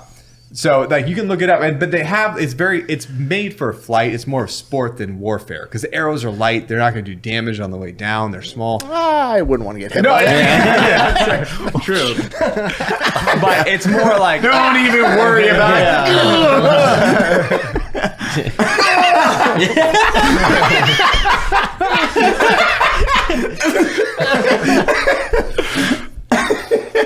That's 700 meters, fucking insane. Yeah. I don't think I want to be hit by anything that has the ability to go 700 more meters. Good God. That is fucking wild. Did you get into any sword stuff? Or? No, I do a lot of that. Like, I'm not like I haven't done HEMA or anything like that. That's like the sword style and everything. And so I do a lot more stuff with like less training weapons. So I use a lot of war hammers, war picks, blunt type damage, because I feel like that's just like a lot of archers would have like an axe or a warhammer or a maul or things like that. So it's not like this. It's just not as much finesse, but you just freaking nail some armor. I've got a sniper rifle and a shotgun. Yeah, that's literally what it is. Yes. We're being messy. a scalpel and a machete. If we're sponsoring anything, we got to get this guy some fucking ballistic dummy heads because I want to see what a fucking a warhammer does to that. That would be so satisfying. I just did one Get ballistic recently. high speed out here. So, dude, I've been doing I do a lot of the bone, right? I'll buy like beef ribs or femurs and things like that to test it out because it's just like the ballistic dummies are expensive. But even that with just like the warhammers and things, I had one just recently where I had layered. I had brigandine armor, which is 1.5 millimeter chainmail, and I had a padded gambeson, and then I had beef ribs behind it. And I just got a new war axe, basically a battle axe. And so it's Orleans battle axe. And so I took it it's got a really sharp pointed point on the back, and it went through everything and split the bone. It actually hit it right in the actual rib. It went through and in. So it was through like 3 layers of armor in through the actual bone, which is way thicker than human, and like in the back. And I was like, that's God damn. That's brutal. I wish there was a way. I know that this would be logistically kind of difficult, but I wish there was a way to get with Ballistic Dummy Labs and get them to do like a 50% larger head. So you could do the David and Goliath shot. Oh, I know. Yeah, yeah. That would be gnarly. Yeah. All right, guys, we got the Nephilim bust here. Yeah. These abomination from fallen angels. To quote my son, giants. Have you seen the? It looks like competitive paintball, but it's archery with like super blunted arrows. Have you ever done that? No, I've never done that. I want to see you do that. Yeah. No, I've never done that. It's like, you know, like paintball with the inflatable like obstacles and stuff. It's one of those, but they have like little bows and like arrows, combat but they're archery, like 15 it's like a pound. Nerf. It's like a Nerf ball on it. Yeah. So you're playing. You're getting decked. Nerf Yeah, arrows. but they don't go. It's like going like probably like it's like. I went to a pickup game with my war bow, and then they called the police. Yeah. After I killed 3 people, they're like, boo. That's why I always hear. That's why I'm like, hippo's the closest thing to be. Like when you shoot, there's a few animals that you can be so remote. There's not a village anywhere around. Like you shoot an elephant or you shoot a hippo or certain things. You know, you start gutting that thing. You turn around and there's like 60 people with buckets there. Hippo is like the prize meat. It's delicious. Interesting. Yeah, because I mean, like that. Like you always like innately feel bad thinking that it's like endangered because we never see it. Oh shit! But like, I didn't realize this, but like iguanas in Florida, people shoot those all the time because they're just an invasive pest. But you never see an iguana, so you just assume like, oh, I guess you can't shoot that. But they shoot them fucking all day long. And then hippos are aggressive as. They kill way more than alligators. Like they're territorial. scary. They are territorial. It's fucking fast. It's probably the number one thing, that and crocs, that kill natives in Africa. It's number 2 when you count mosquitoes. Yep. Oh yeah, definitely. Malaria. Malaria. Yeah, mosquitoes are number 1, and then hippos, and then crocs. Yeah. And hippos run like 30 miles per hour or faster. You seen how fast they fucking swim? Yeah, they're little fucking. Oh, they run like they're always touching the bottom. Yeah, they're just top. So they're bouncing.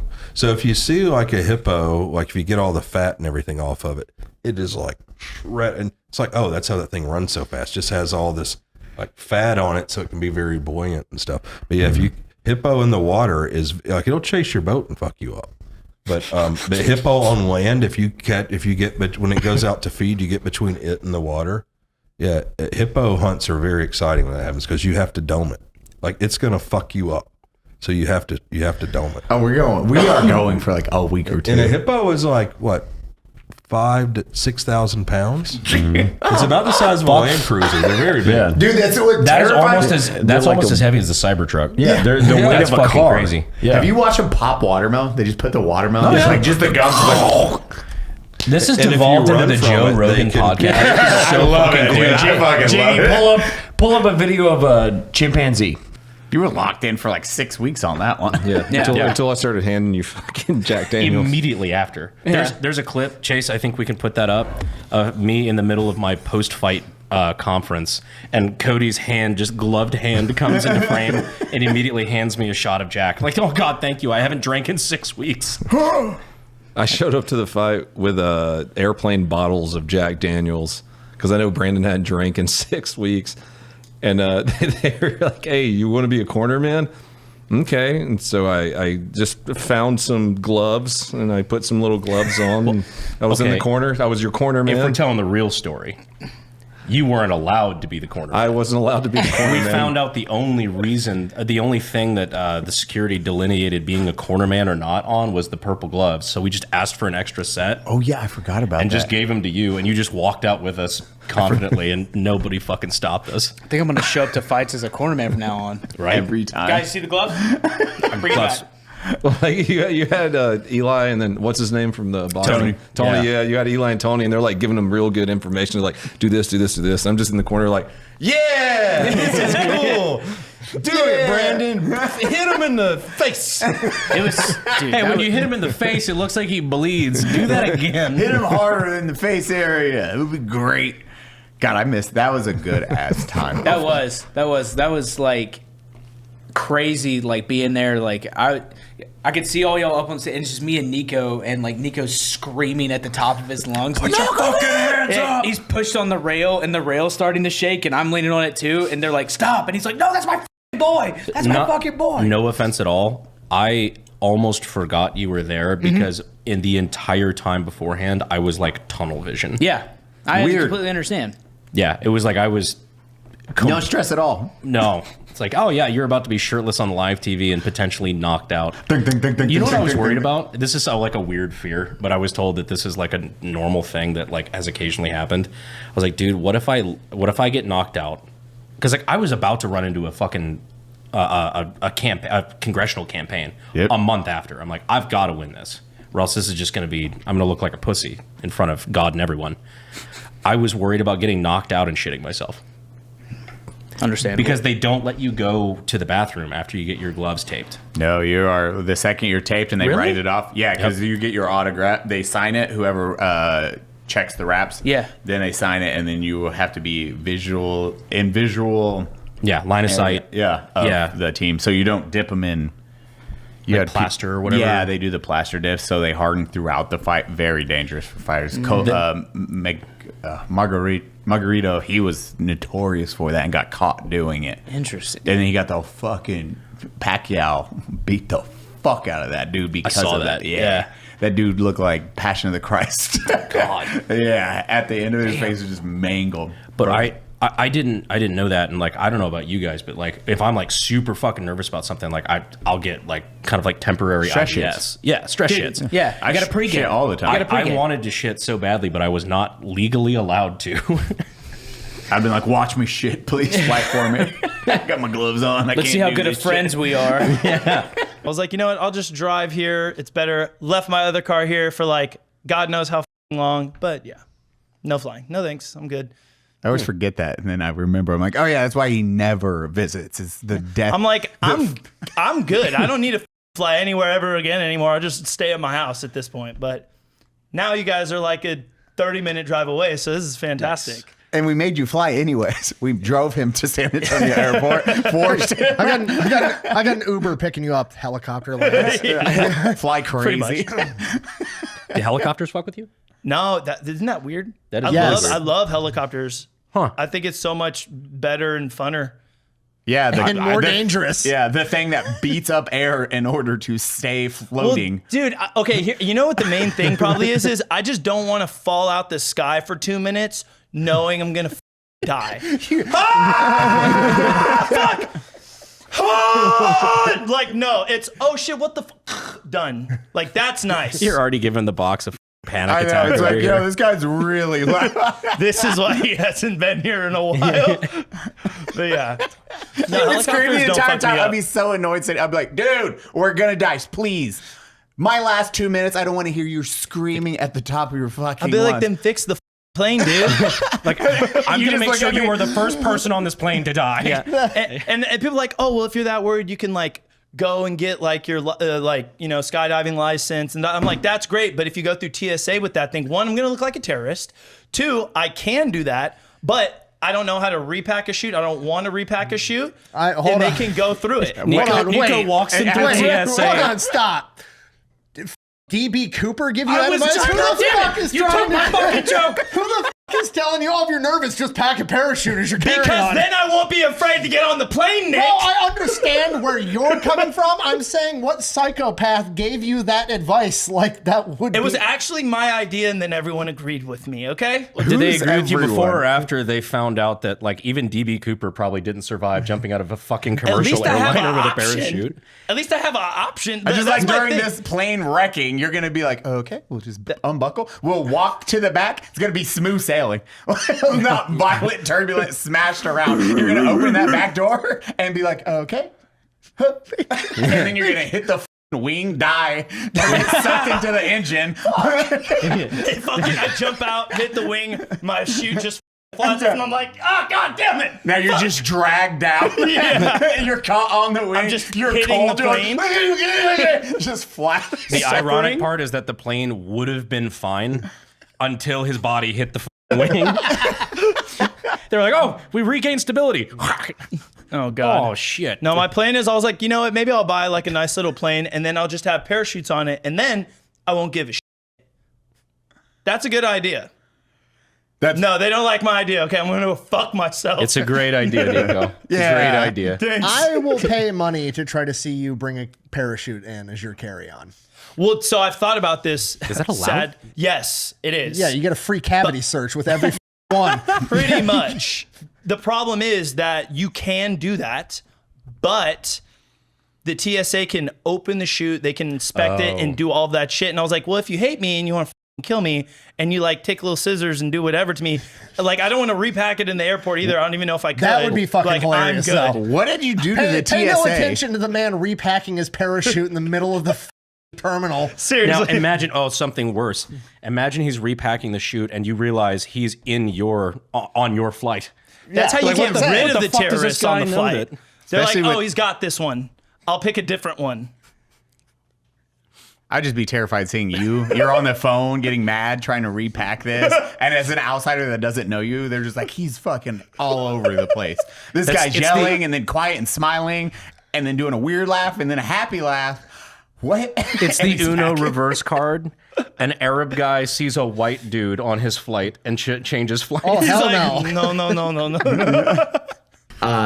We're going to get her to go back to Canada, and we're going to get her to liquidate all our assets. She just sold a house up there. Did, yeah. Liquidate all the assets, take all our liquid money, buy gold, and then wear it, and then cross the border. And then never go back. And then do that a lot, though. Yeah. You're gonna have to do a lot of squats and like farmers carries to prep for that. Gold, things like gold. Yeah. I figured it might work. Silver. You're just walking through. I figure it might work. I figure. I think. You're like the wife of some white collar criminal that like goes to the airport with 18 watches on the other side. Exactly. What's the time? Yeah. Only it's Caleb. Caleb's the wife. Yeah. He has gold duct taped This to is his just chest. normal. Like Yeah, this is How does it normal. feel to be a trophy husband? This is how we do it in Virginia.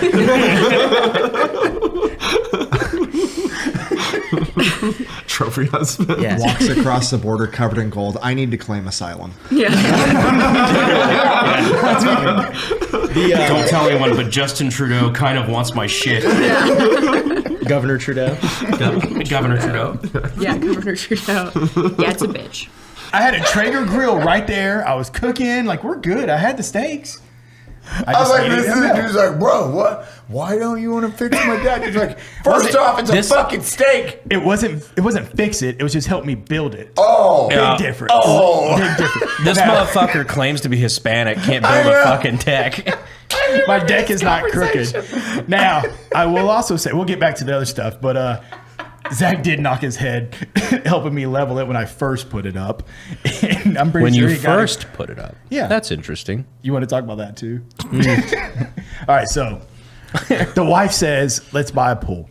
We go to Walmart, we buy like this crappy pool, and we're like, this will work. We'll try it out for the summer. It's midsummer. You got an above ground pool? Heck yeah. Duh. Bro, yeah, we do what we got to do. We put it up, and when I put it up, I was just like, hey, let's just get this pull up and see if the daughters even like it. And then we'll address the other things later. When I pop it up, it's a 6-inch difference from one side to the other. I'm like, we can fix that real fast. So it's we not did- crooked, though. At that point, it was. I'll admit it was. So we take these 2x4s, we make this U, we're putting it on the frames and we're bending it up and we're putting bricks under it to level it. Zach calls one day. He's like, hey, what are you doing? I was like, oh, we're doing this. He's like, oh, well, I'll come by. He's like, all right, yeah, I'll take the help. So he shows up. He's not even there 5 minutes when he's helping lift it up and it just breaks and whacks him in the head. And he just steps back. He's like, yeah, I got a concussion. I'm going home. I can You even said it like he would say it. You really do sound like Zach when you say He goes, Zach I was like, line. Zach, you spent longer driving to my house than you did being here. Goes home and he doesn't talk to me for like 3 days. He's so mad. It's when he was calling us talking shit about your Yes, dad. he was so mad. Well, So- I'm concussed.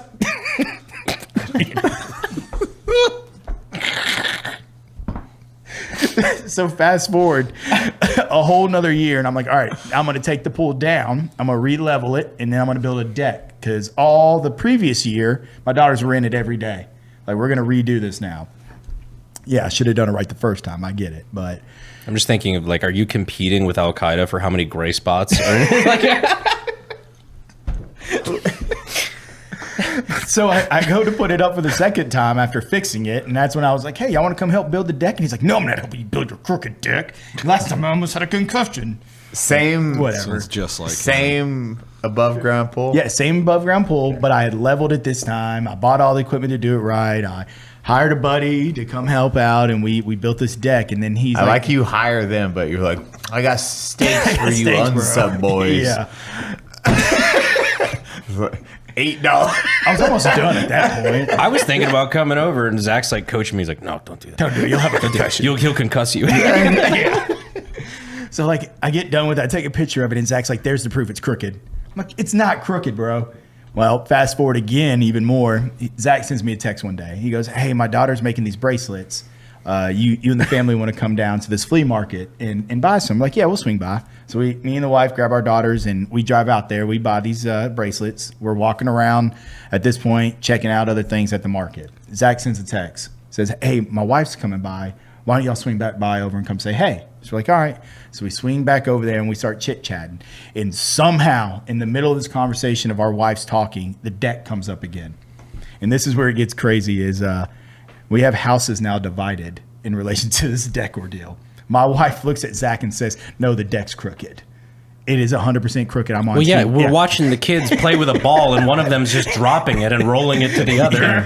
She's like, I'm so team Zach on the crooked deck. And then Zach's wife, she's like, no, I saw pictures of it. It looks straight. I'm team Michael. It's straight.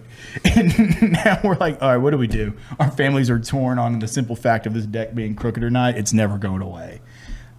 And, Do you own a level?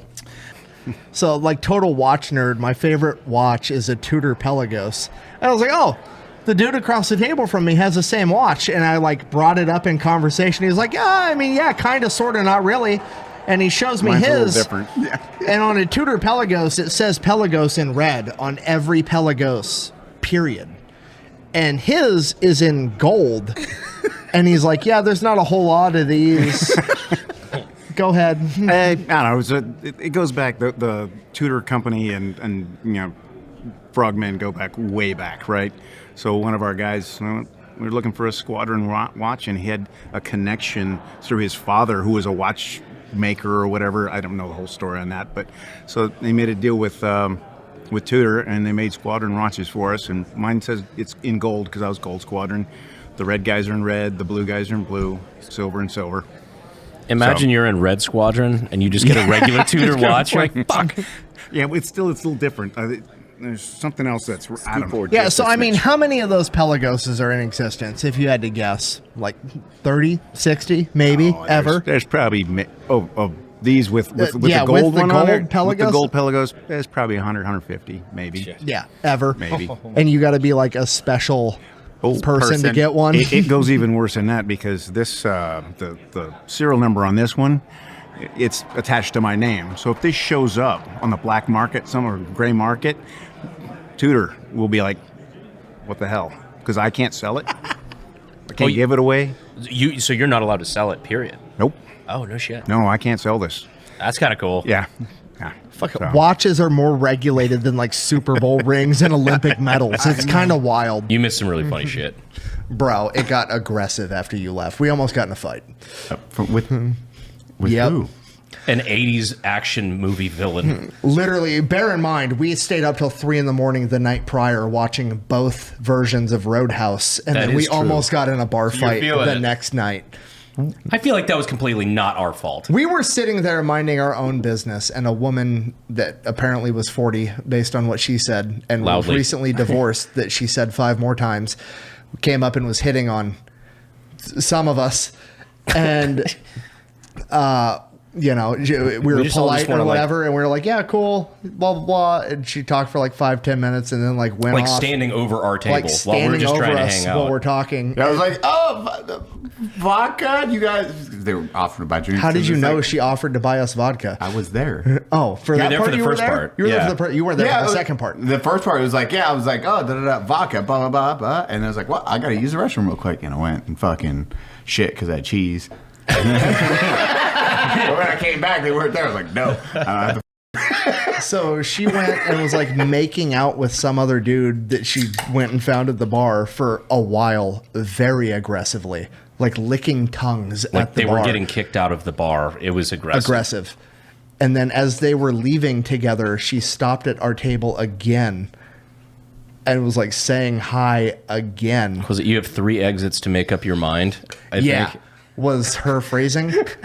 And then the dude that she had left with has already walked out, and he comes back in like 2 minutes later, and he's got like a Hawaiian shirt with like the bottom 2 buttons done, like his whole chest is out, and he's got one of those like Colgate flosser picks in his mouth, and he's chewing on it like a 1980s cool guy with a toothpick. It's like, you coming with me or you staying with these boys?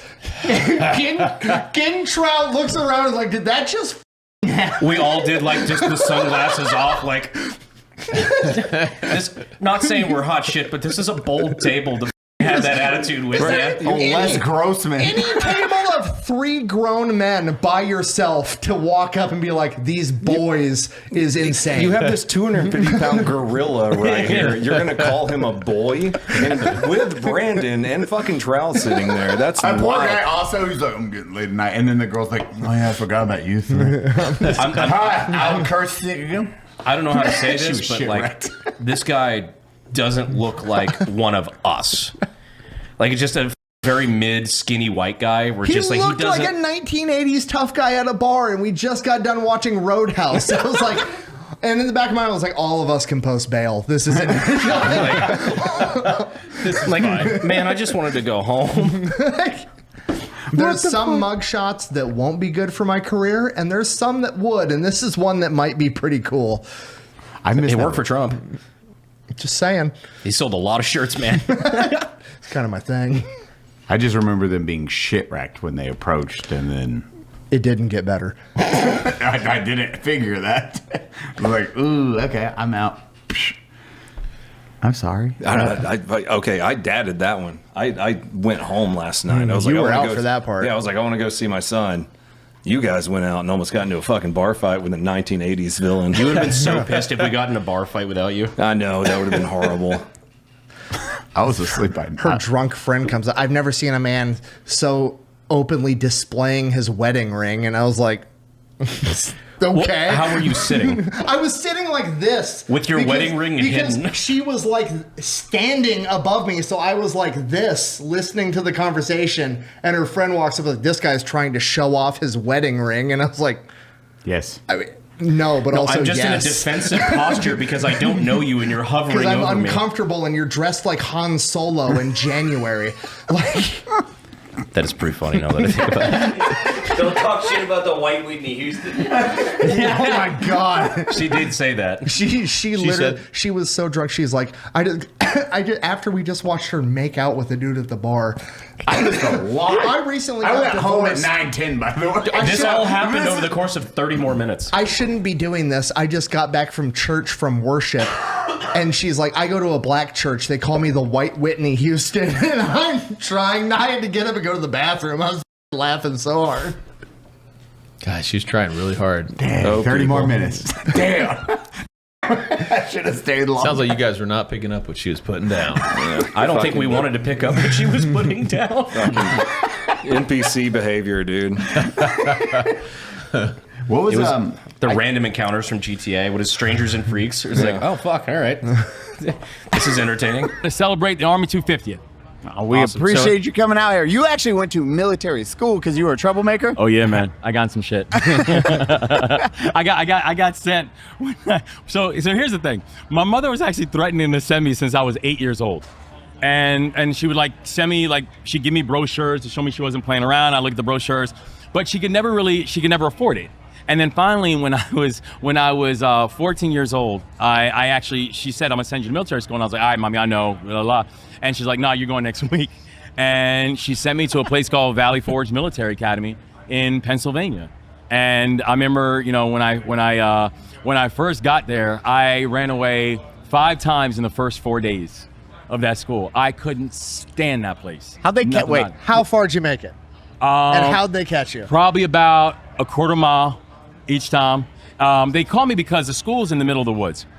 And so they'd always told us there was this train station out there in Wayne, Pennsylvania. So I was always going to try to find this train station.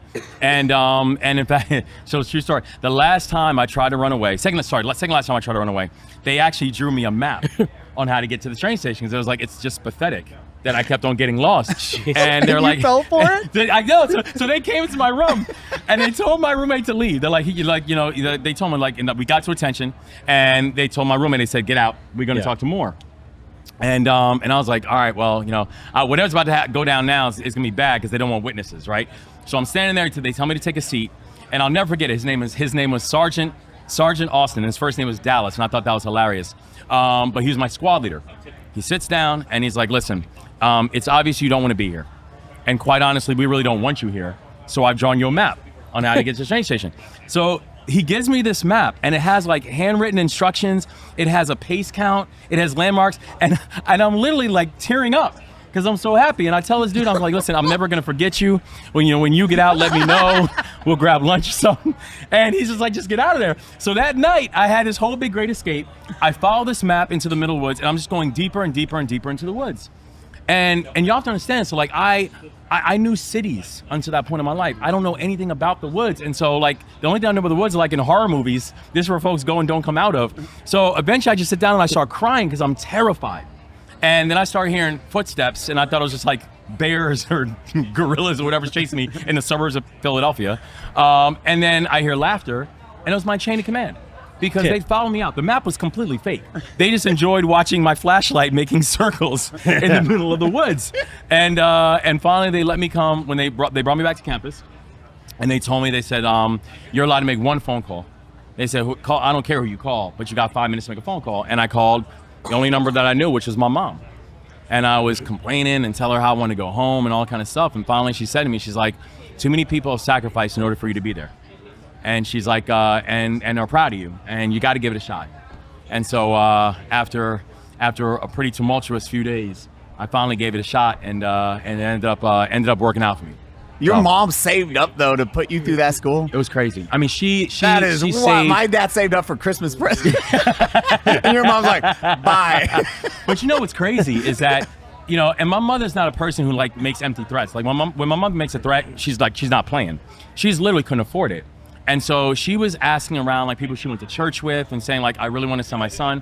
And people were giving what they could, a couple $100 here, but she was going to be thousands of dollars short. So it was my grandparents who actually immigrated to this country. My grandfather was born in South Carolina, but was run out when he was just a child. My grandmother was born in Cuba and immigrated to this country. And my grandfather was a minister. My grandmother was a school teacher. And they had this little home in the Bronx. And when they realized my mom was once again going to be short, they ended up taking money out of their home. I actually get emotional about it, but they took money out of their home to give it to my mom so she could have a couple thousand extra dollars to send me away to military school. 55 gentlemen, and they spent, it's like 20 grand modern time or some stupid. No, it was like, I think it was like $18,000 modern, which is still a wild 55 friends. Yeah, let me see. That's a good night out, man. $18, dude. Bro, you're waking up after you don't know you made America when you wake up. Like, Here we go. You wake up and you're like, holy shit, we made a nation. I've got it. The bar tab of the 1787 farewell party for George Washington. The founding fathers drank 54 bottles of Madeira, 60 bottles of Claret, 8 bottles of whiskey, 22 bottles of porter, 8 bottles of hard cider, 12 of beer, 7 bowls of alcoholic punch. There were 55 attendees. Bro, 8 bottles of whiskey? Okay. 8 bottles of whiskey with 55 people is already like kind of like, oh, all right, everybody's going to have an okay night. I think it was one of you guys that said we should have 55 of our friends over and we do that same thing. Try to recreate like the founding fathers. Oh, the founding fathers the game party. does the founding fathers? Maybe not that title, but oh yeah, well, yeah. Gangbang the founding fathers. What? We'll switch that one out. The gang drinks a lot. All right, Eli's over here thinking of like the fucking constitutional equivalent of Debbie Does Dallas. Oh, I would hate that next day. You're coming. Oh, that's going to be fucking awful, me with a frankly. good time. 55 of us, and we have to finish it all. Oh, that's the bit. We have to finish it. Oh, we have to finish it. 55 of our closest friends, and we have to finish it all. Just as the founding fathers intended. Yep. Dude, Finn's and then we have to shoot gonna get muskets. terrible. Then we defeat an empire. Finn's trying to... Blair Witch Project. Like, And then I hear there's a boat full of tea coming into the harbor. Yeah. Holy Or the camera's doing what the people are, and like the further you get in the video, the more that the vignette just like closes in. The frame rate goes down to like 8 frames a second. Yeah. Dude, like... Just double. Yeah. I'm trying to do the math. Like, moments of lucidity. Hey, you good, bro? Yeah. Rowdy. I'm here. A bottle of whiskey is... We do that with like 5 of us. It's like Jack. I think it really matters how long the party is. Because there's a difference between consuming that in 3 hours versus like 10 hours. Well, it was the bottles plus the 7 bowls of alcoholic bowls of alcoholic punch. How big is a bowl? They didn't really say. They didn't specify. It's definitely going to be like We don't want to pussy out on the founding fathers. Though. No. Punch bowl. Yeah. Punch bowl. Punch bowl. Yeah. Go to Walmart, buy a punch bowl. That Generic Mark 1 motto, punch bowl. We're gonna need more. Oh God, I wish we had more than 55 people because that's a heavy order. Dude, we are like all of us are hurting. That is. And we have to record the podcast after. I would quit. Do a piece of it every like hour as you go along. Oh, that's actually a really funny idea. Watch us all go into this new hour 1, hour 2, hour 3. Hour 5 through 10 is us passed out. We have not moved. Yeah, it's just us like. That's actually really funny. It looks like Johannesburg. We should. Oh, I've got an idea you guys are gonna hate because it's gonna lock us in on it. We should do this for the 4th of July. I wish I was younger. Brandon's. Eli, you're not getting any younger. You wish you were we younger. We make a list for 55 people. And then You're we do coming the with. drinks. Your hangover is gonna suck. Oh yeah. So much. Oh, Mark's coming. Mark. He's coming. Oh yeah, I'm there. You're formally invited to our 4th of July party. 55. Formally accepting. Oh, beautiful. I'll be there. Nick, we have a say where. Nick, say where. Nick, you're gonna love this. Remember the 55 gentlemen thing where we read off the bar tab of the founding fathers? Yeah. We're doing that for the podcast on the 4th of July. I'm game. We're inviting 55 friends, and we have to finish how much they finished. I agree. Including overthrowing a nation. Fun. Yeah. I already overthrow. I already have a trifle hat. I'm ahead of the rest of you guys. We overthrow the UK again just to fucking prove a point. Just in case you guys were feeling uppity. Nick, you like this idea? I mean, they're not allowed to own butter knives. What could they do? No, I meant the drinking a whole bunch. Let me get that too. Grew up in Northern California, and I was stationed at Camp Pendleton, California. Not I don't think there's probably a better place to be stationed as a Marine, a better, worse place. You have access to everything and a lot of fun, great time. When you say everything. Everything. Yeah, pretty much everything. I think, man, probably 2019, into 2020, we had like 10 dudes all at once get busted in a cocaine and steroid ring. Yeah, unfortunately. Some dude got beat up and they moved. Unfortunately, they got busted. Yeah. They moved all the grunts to where all the pogues live, and as you can expect, it was like 100 infantry Marines, 200 infantry Marines versus everyone else who wasn't, and a lot of things happened there. But I enlisted in 2017. I went to boot camp MCRD San Diego, and then I was in 0311. I knew that I didn't grow up seeing the dress blues Marine fighting the lava monster and the dragon, but I saw like the recon Marines coming out of the water, and I had no idea that recon Marines and SF and MARSOC were all different things. I was just like, I want to be special operations, or I want to be special forces. And then my recruiter's like, you're a fucking idiot. And I ended up scoring like a 90 or 91 on my ASVAB, and he was like, you're not going to be a grunt. And I was like, that's the only thing I want to do. Yeah. And so went that route. I went to School of Infantry West at Camp Pendleton as well once I got out, and that was in early 2018. And then went to 2nd Battalion 1st Marines. 2nd Battalion 1st Marines, I was a boot, very junior Marine. That's, the derogatory phrase, but the proper phrase is, being a boot. And I got NJP'd pretty early on. What'd you do? Non-judicial punishment. So what'd you do? DUI. What was that? No, not DUI.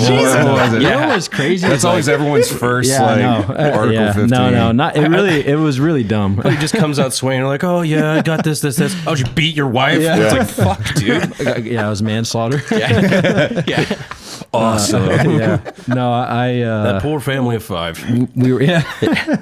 We were out in the Gaslamp district in San Diego, definitely not underage drinking, and I allowed one of my friends to alter my ID, and so I was born in '98. We made it look like a 3, I think is what it was, and I never used it. Like all the bars down in San Diego, all the clubs, like they know fucking that's Marine, Central. So like they let you in as long as you're not being a jackass. And so I never used it to like buy alcohol underage, never even used it to get in the club underage. We were always able to get in.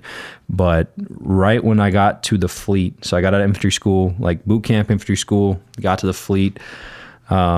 We were there like 2.5 months before our unit got back from their last deployment, and so it was just a lot of like hard training and whatnot, waiting for the unit to get back, and then they get back and you're fresh Marines to the fleet, and everyone fucking hates you. Yeah, everyone fucking hates you already. Just it's tradition. It's what it's supposed to be. Especially if they're just getting back from there. Yeah. Oh yeah. Yeah, and so they came back from their war torn country of Japan on their UDP.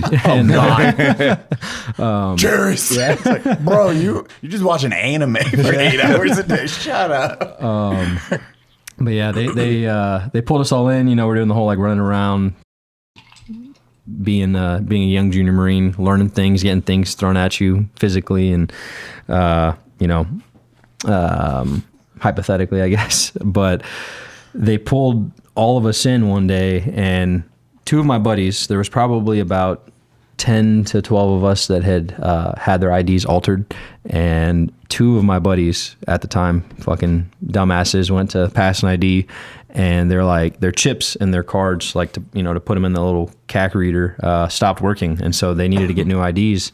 We're doing like the annual training and whatnot, and the pass an ID place on base confiscated their IDs, and they're like, yeah, you guys fucking altered your IDs, and they had drawn in Sharpie on the back of their IDs thinking that was gonna cover their asses and make it look like they hadn't fucked with their IDs. So they got them confiscated, called the battalion, pulled all the junior military Marines IDs they fucked with. Yeah. And then they went to. Yeah, they drew in Sharpie on them. Yeah, Oh, man, and so that is Marines. Federal property. Yeah, and so they pulled us in and confiscated all of our IDs.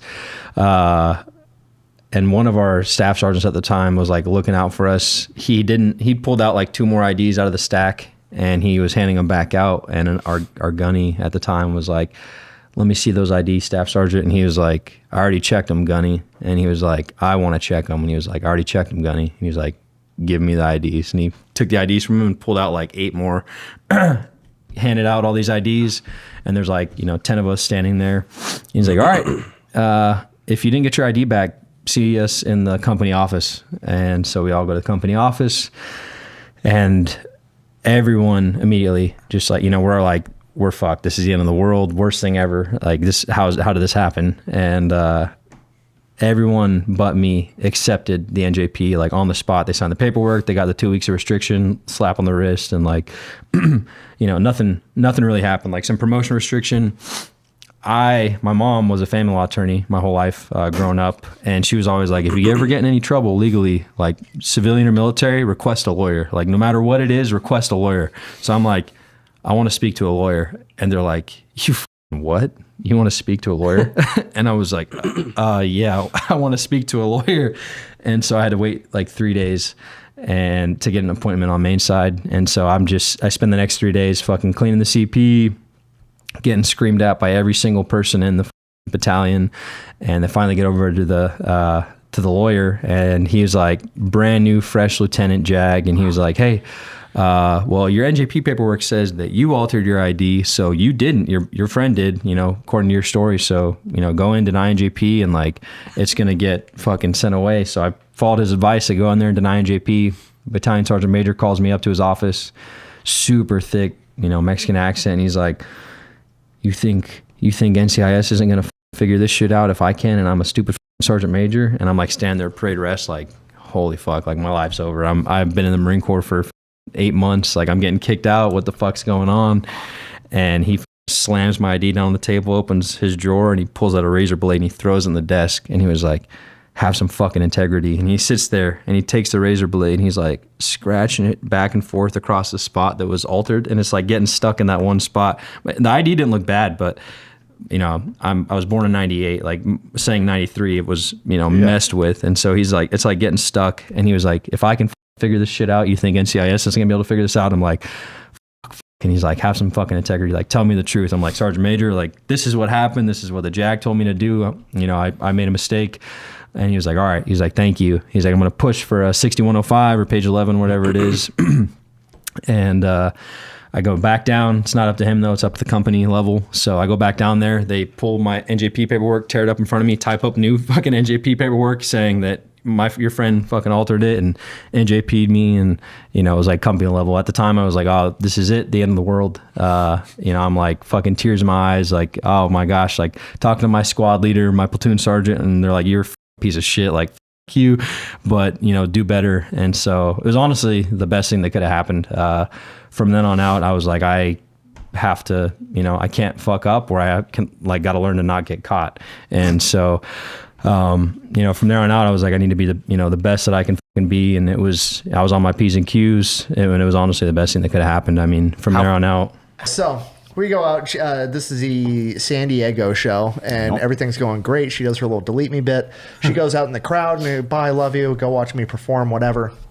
I come back out after the show to find my wife in the crowd, and my wife is on fucking Jupiter. I'm like, what the fuck is going on here?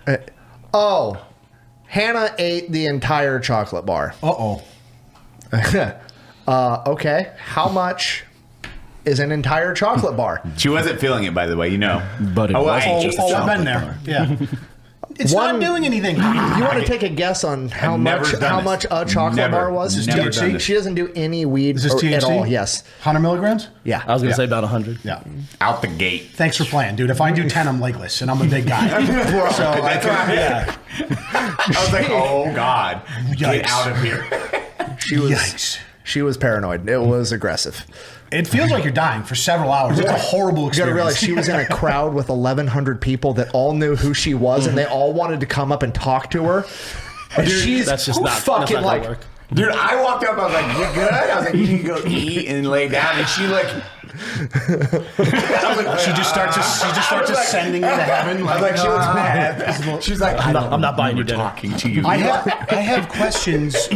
Does she normally do Nothing. Not a thing. So who convinced her to eat the chocolate bar? Well, was she like, oh, this will take the edge she off? She wanted to have like a little tiny bit, like 5 milligrams. Sure. And then like a little sliver. At some point, like it was broken into 5 milligram increments. Okay. Like it was like a Kit Kat. And like the only edible they could buy apparently was 100 milligrams altogether. And they were going to like, I don't know, save it, share it, whatever the fuck. Yeah.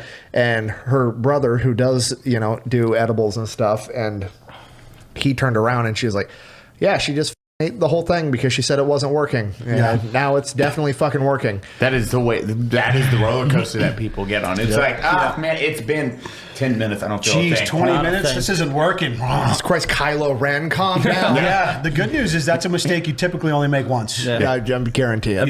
I've been to multiple of those houses. Yeah, multiple. And they're sitting. I've had one guy who was just sitting on the curb, just freaking out. I'm like, what's going on? He's like, I don't know. I just like my heart's racing, and I'm like, what did you do something different today? He's like, I ate this edible, and I was like, there it is. Yep, that's there it is. Because how much did you eat? I was like, I don't know. Now they're strong. Plot twist: I ate the entire edible. They're strong, but they're also so. Depending on where you buy them from, like they sell them 20 milligrams, 100 milligrams. You get the gummies, the chocolates, whatever food choice you want. But the beauty of it now, as it's become so mainstream, is you can really have a reasonable idea of how many milligrams you're having, so you can dose it correctly. I'm thinking back to when I was in high school. I just had my buddy Zach, who was dealing cocaine at the time. They dude, I made a batch of brownies. I'm like, okay, how many do I have? He's like, I don't know, a couple. I'm like, a couple okay. brownies? Yeah, I'm like, and literally, it's brownies. He didn't even make it into butter. It was just nuggets of weed, just in the brownies. He's not good at mixing either. Is this foliage? So I eat two, and I'm like, of course, same thing. This is back when edibles weren't as mainstream, and it was probably one of my first experiences. I smoked off and on through high school, blah blah blah. So I ate 2 brownies and same thing. I'm like, oh, this isn't working. I'm drinking a fucking. Oh, it's working. I'm drinking a Zima or something at the time. I don't even know. So I ate 2 more brownies, and then fast forward 3 hours, and I'm literally plastered on the tile kitchen floor like this, just spinning for 6 hours. I'm in danger. Dude, it is. We had one of my buddies. And that summed up the time of my life. The best night I've ever had. There's my one buddy. He just eats them, and then he's like, "Oh, want some?" I was like, "Oh no, I'm good." I was like, "What's that? What does that bottle say on the dosage?" He's like, "Oh, they're 400 milligrams per cube." I was like, "Excuse me, huh? Take care. Why? Why?" He's like, "Well, there's 10,000 milligrams in this box." I'm like a bouillon cube? You make a stew or something? Yeah. Why the fuck would you have 400 milligrams in a cube? Make it a nice chicken noodle soup. You're supposed to drop those into a cauldron for a party, dude. Yeah. Jesus Christ. And honestly, I feel like some of the most impact that we made is those dudes that are working 16-hour shifts, far from home, sleeping on the floor. We're just giving them energy drinks and shit to get through the day. And it was funny because you're offering people water and Gatorade. Oh, we're good. Hey, man, you want an energy drink? Fuck yeah, I do. They don't get to leave and go to convenience stores. Also kindest thing. I'm going to glaze you guys one more time because you need to. No, this was incredible. So we go out to eat at a steak restaurant, and these lovely people are like, "Oh yeah, we heard what you did. We know who you are." They comp the entire meals, and then you guys tip $400 to the people of this restaurant.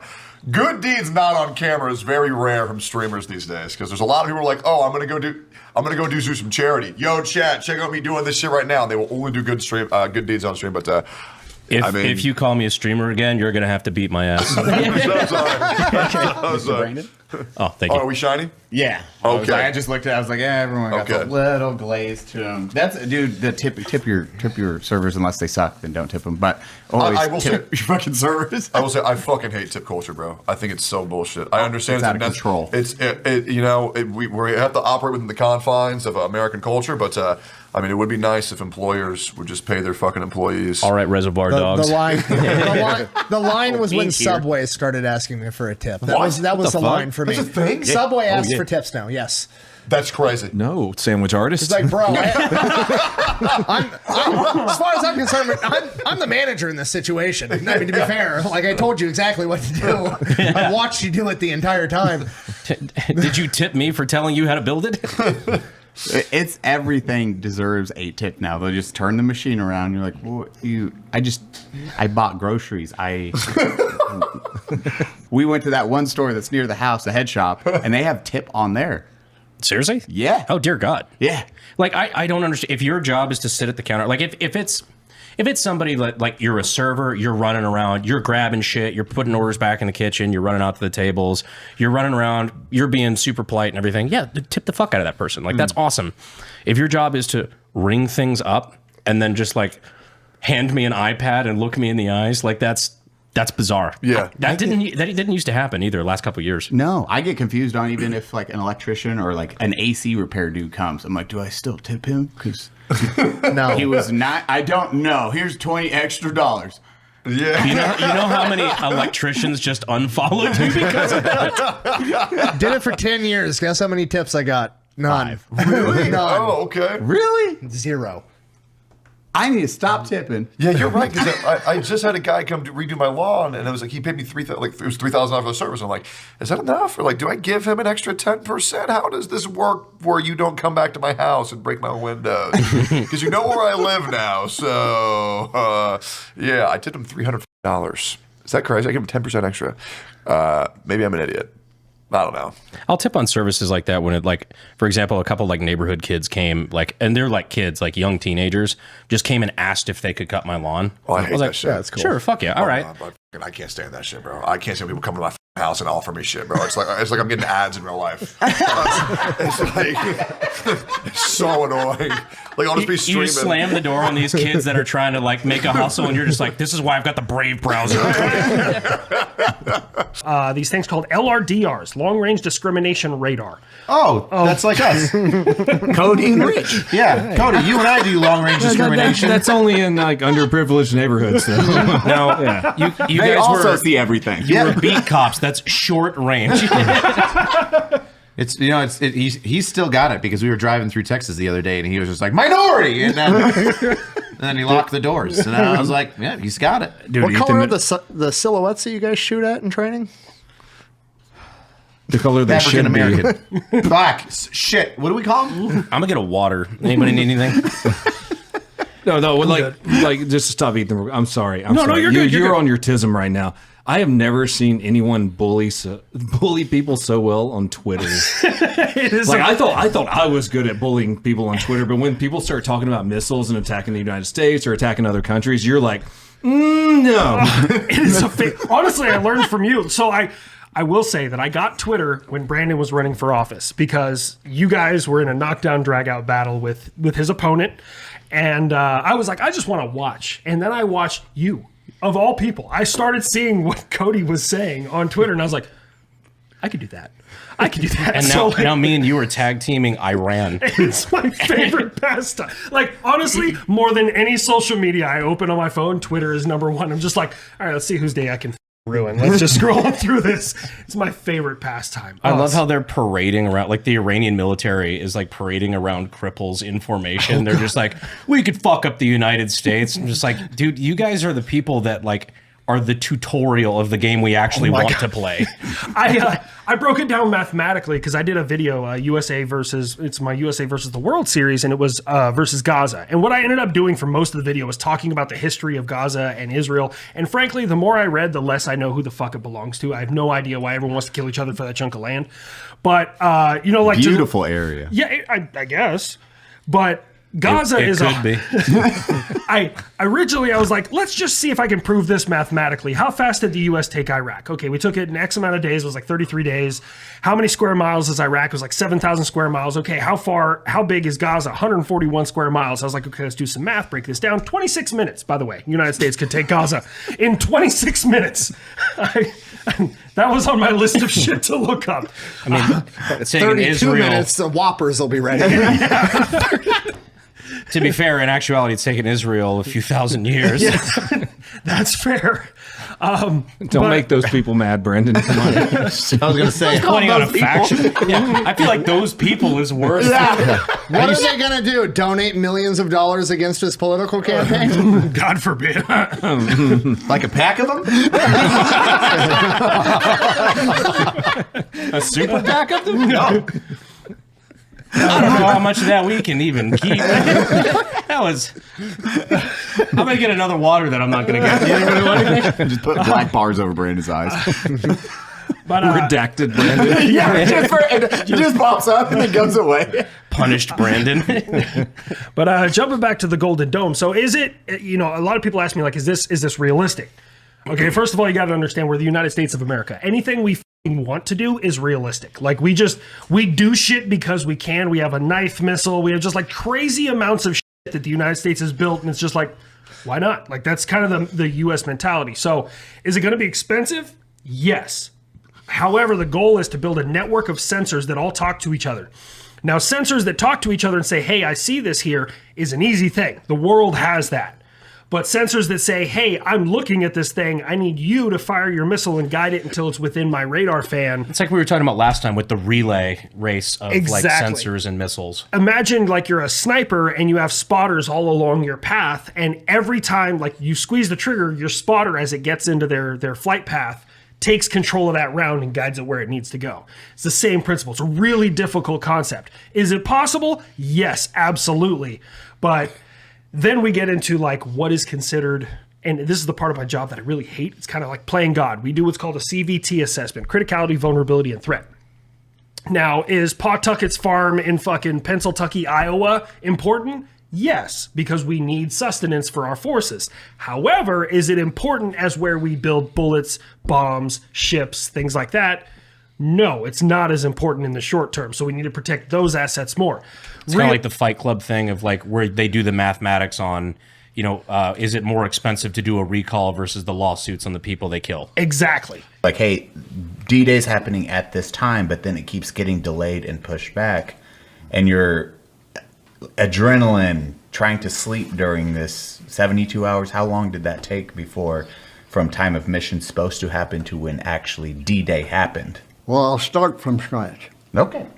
Here's something I'm going to tell you. The next thing I'm going to tell you is never heard that before in my life, that you could do that. How do you think Eisenhower got over there to D-Day? I was on the same ship as Eisenhower. No doubt. That's wild. I came over on the command ship. Can you believe that? I have to ask, what was Eisenhower like? I never got to talk to him. But later in the war, on the Battle of the Bulge, I'm going to jump up there for one reason. The Germans cut us off. I was in on the start of the Battle of the Bulge. They cut us off. I was at Eupen, Belgium. Then there was the massacre at Malmedy. That's where the Germans had captured these 100 and some Americans that were observers, artillery observers or something, and had them in the ditch. It was snowing, and when those tanks went by, this Lieutenant Colonel Pfeiffer ordered his tanks to use the machine guns on the guys as they rolled on by them. That was a massacre of Malmedy. I have seen quite a bit, and I observed quite a bit. And I tell you, you never find somebody that has been through me what I've gone through. I'm kind of proud of it now. But it always seemed like I was in on everything. And then you guys beached on D-Day. I got off the ship. I was the first one into the landing craft, so I sat by the pilot. That's the way they come down these rope ladders. They're carrying 74 pounds. I plopped down in alongside this boy. I don't think he was 17 years old yet. He was in the Navy. He was the Navy pilot. And he was supposed to take us in So we'd stand about waist deep. He got a little scared. He let us off early. We were right up to our neck. And holding your rifle up above. And then you start going across an ocean that is loaded with landmines. We were told we'd be crossing about 1 million landmines that Hitler had planted there. Come to find out, when they cleaned those up, there was 1.5 million.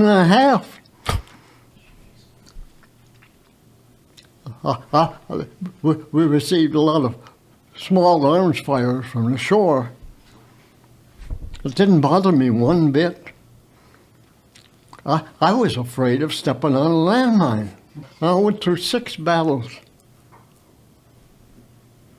I never got a scratch, so I could get a Purple Heart. That's extra time off.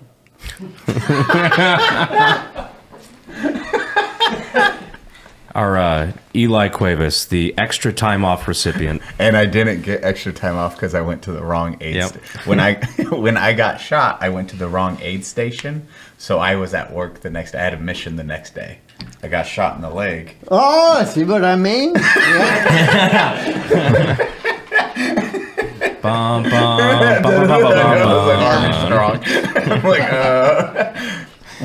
so that's one thing in your book. You said you followed other people. You would follow the footprints up the shore. Oh, did I ever? Man, oh man, I should. And That's smart. See, That's very smart. I'm in line from just one of those landing craft infantry. There's 30 of us on there. Think how many of those guys are going in lines. And you're looking over there, and there's a line, there's a squirt of water shoots up in the air. Somebody stepped on a landmine. Is that something you thought about before you landed? You thought, I'm going to go up behind the guy who's already gone through? We had a route to go. I was on Easy Red. I got off of there and went over to Easy Red route. That's the killingest whole line. And I'm go through there and I come out without a scratch. More people were killed on Easy Red than any other landing. How come I didn't get killed? How come I didn't even get a scratch? I got down closer to shore, and I had 2 MG-42 machine guns from opposite sides of the cliffs. And the suckers were trying to kill me. So I got down behind that 6-8-inch stone burrow that protected me. They'd bounce those bullets off of that thing. So I dug out a cigarette, put it in my mouth, reached for my matches. They were wet. Figures. So I sensed a soldier to my left behind, and I hollered, "Hey, buddy, have you got a match?" I got no answer. So I looked back there. There was no head under the helmet.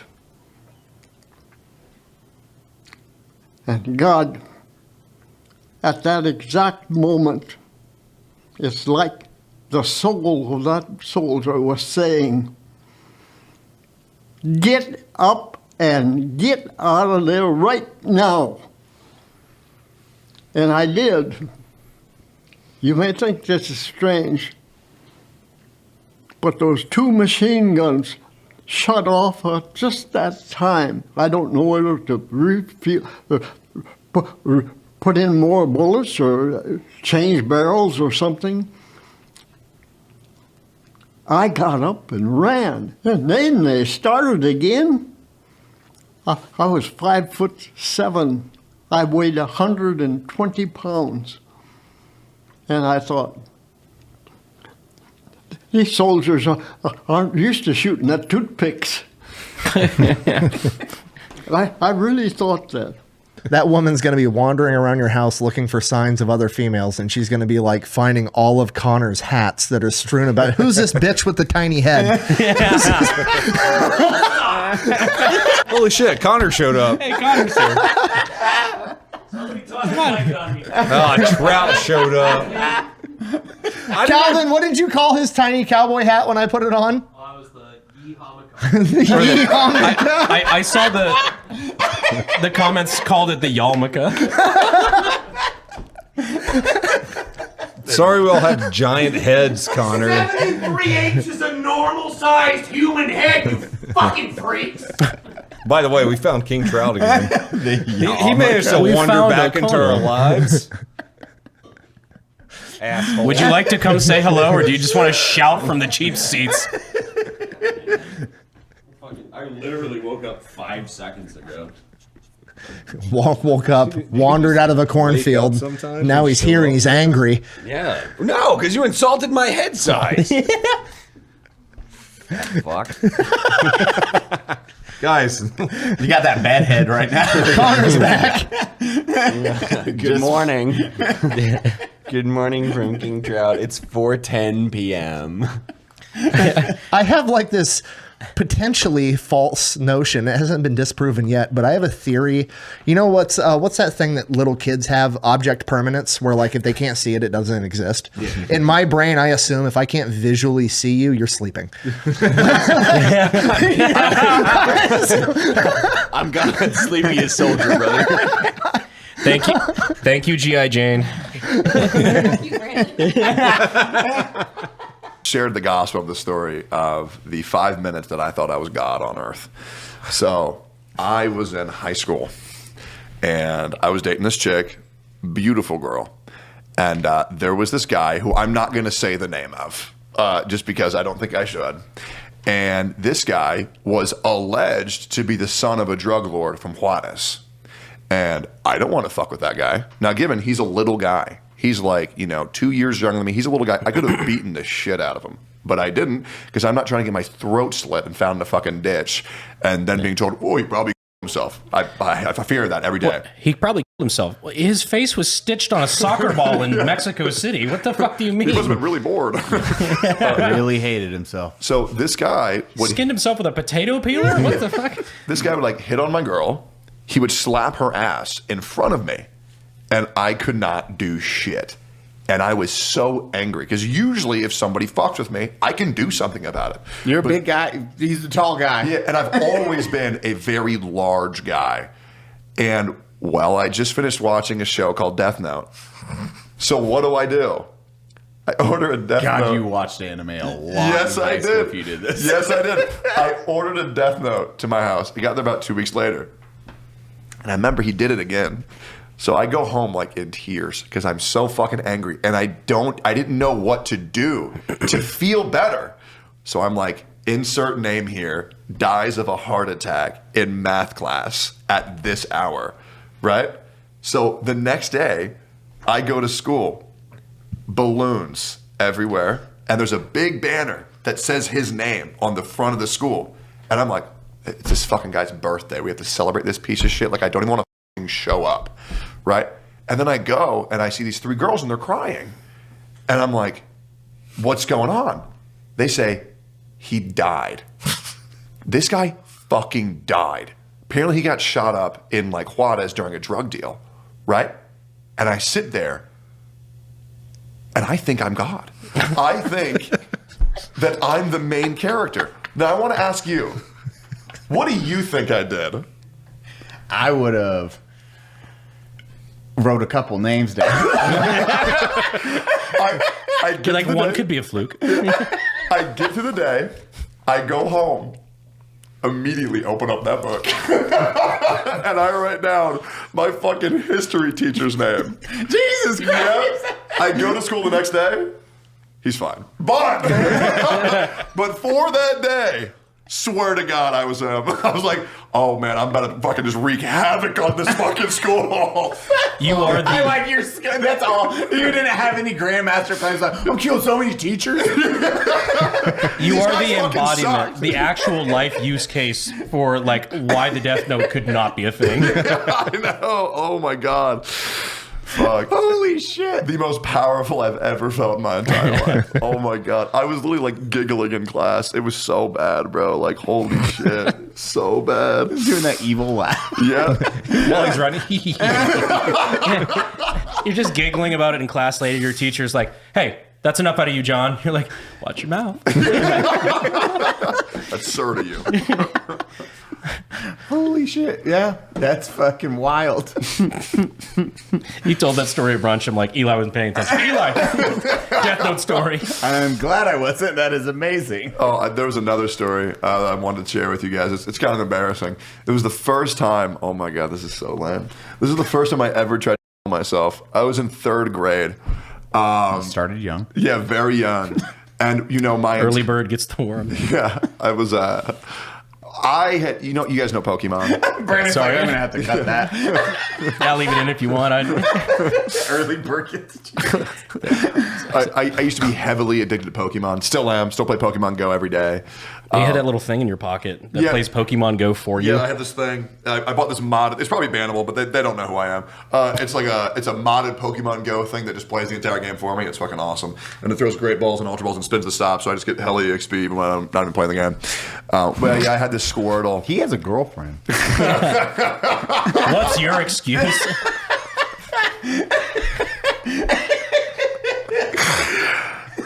Anyway, it's very easy to get a girlfriend. Just a quick side note: if you just give a shit about what they're saying and you don't look at them like they're just like a fucking body, that's more than what 99% of dudes do on this earth. To just actually give a fuck about them and just listen to what they say and be there for them, and it's pretty fucking easy. You know what I mean? Like, I don't know how people struggle. My rule of thumb is treat them like your guy friends. You will see how far that gets, because then you just treat them with a normal conversation. Yeah, I was going to say hit them. That's only if they don't get you your beer. Put her in an arm bar. She didn't like that. I'm an equality kind of guy. Yeah. I had this Squirtle that it was bugged in the factory. It only spoke Spanish and it kept on saying the F slur. Wait, like in a game or? No, it was like a toy. But Pokemon used to be my life. And my entire life, I was like, when I grow up, I'm going to be a Pokemon master. Right? Well, it took me until 3rd grade to know that Pokemon don't exist.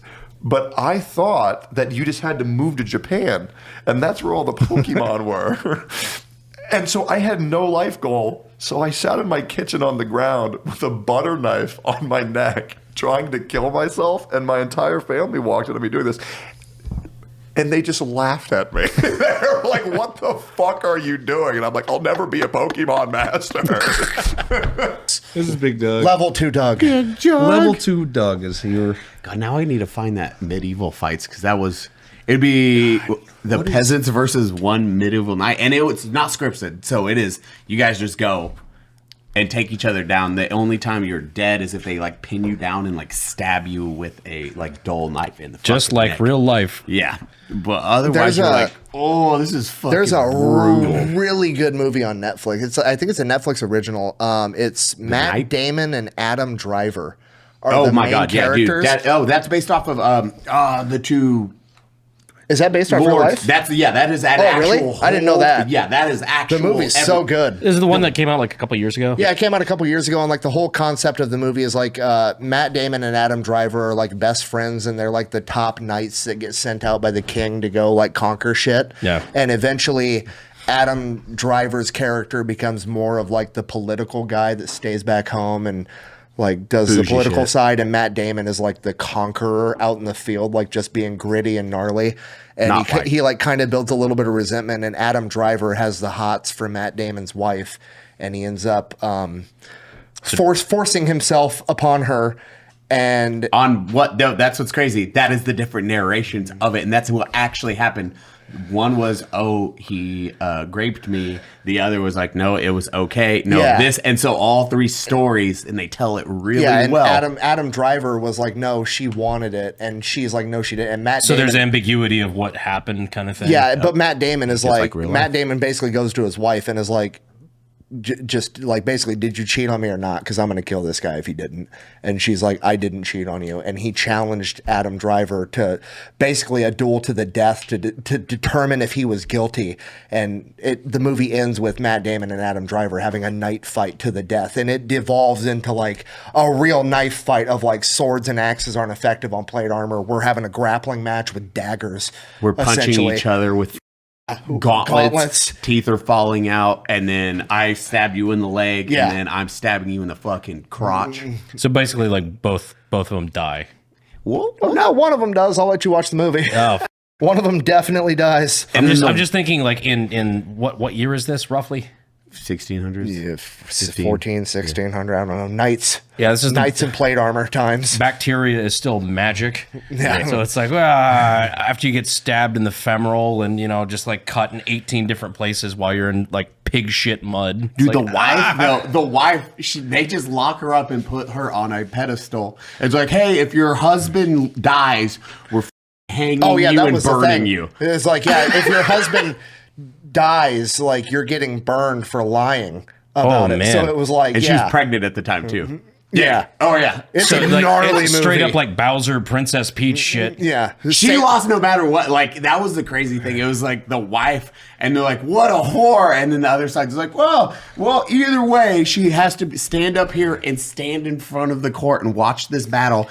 Her husband's going to die. But if or the not. husband wins, she's innocent. Fine, right? Yeah. Oh, okay. But it tells, like, that's what's crazy. It's all three perspectives. So her perspective is like, I'm getting raped. And then the Matt Damon's perspective, he doesn't like his wife. It's like, he like hit her Just and all out of that. honor kind of thing, or like it's back in the day when it was like she's property. So he like slaps her. I It's mean- like, why'd you let the grape happen? Like hits her. Why didn't you fight Wild back? sentence. Yeah, dude. It's a wild movie, but it's really good. We used to be a proper country. Well, this was That England. wasn't our country. I don't care. Dude, The so same principles apply. it's And Cody's like, let's go back to Prima Nocta. That was pretty cool. Yeah, dude, like public hangings. Less, dude.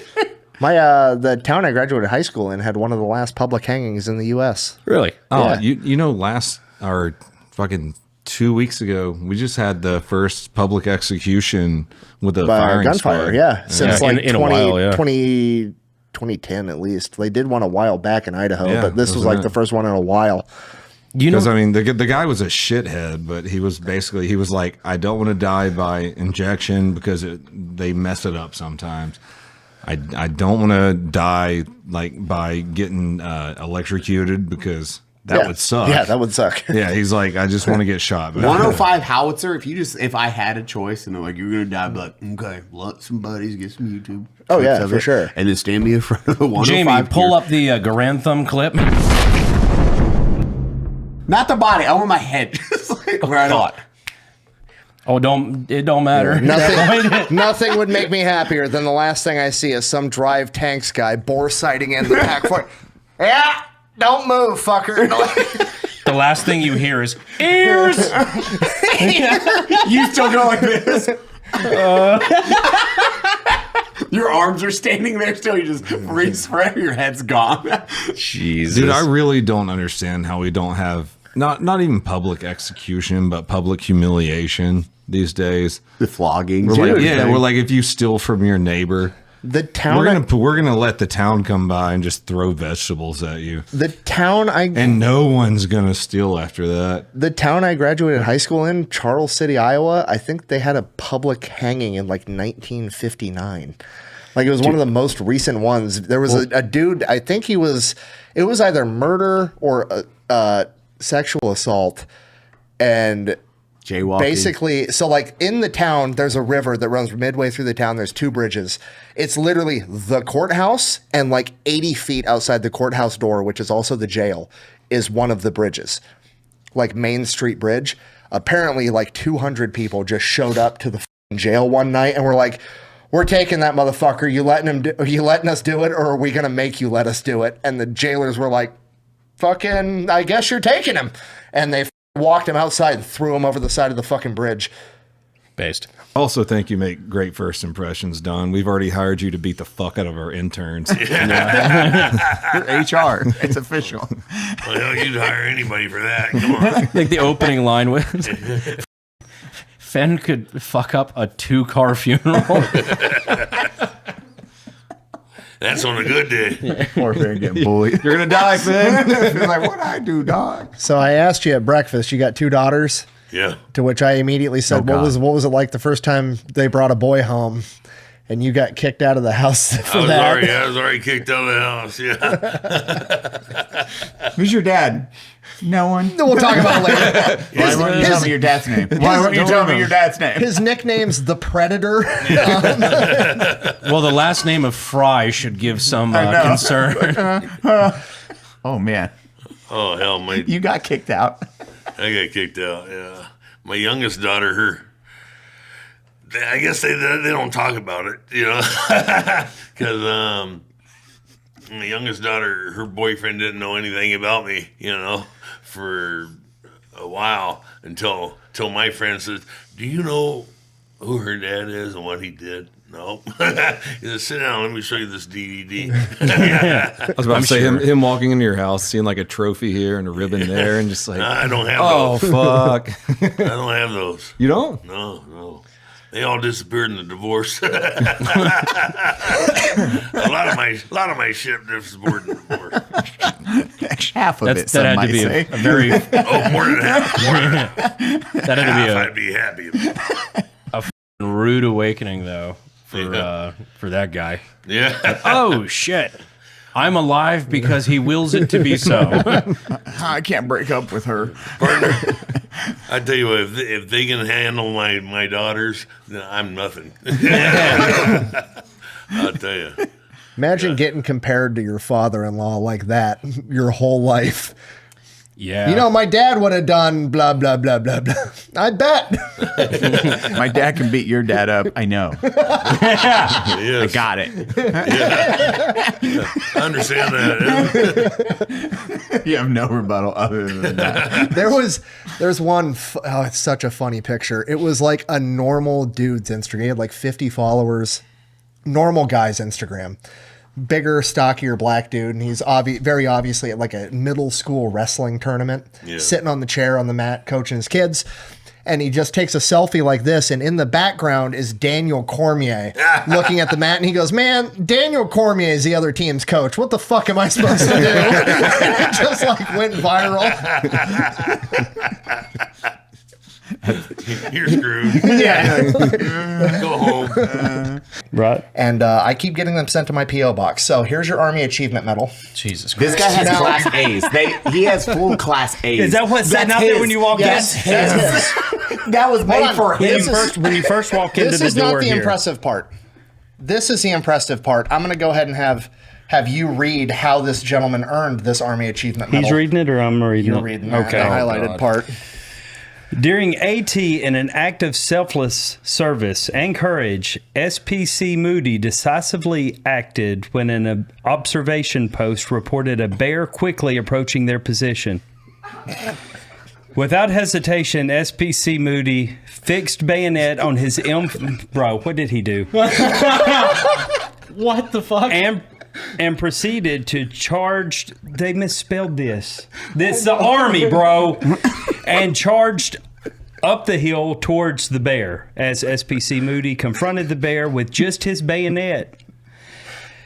On his M4, he managed to scare and distract the bear and provide. I was thinking I was going to get to the end of this and he killed the bear with his bare hands. No. He scared it off. Provided overwatch as other soldiers evacuated the observation post and returned safely to the company talk. What a bunch of homophobes. Wait, that's bro. He didn't kill the bear. Weird. Wait, this is legit? Yes. If he went Revenant on that bear, I would expect more than just an Army Achievement Medal. That's fucking hilarious.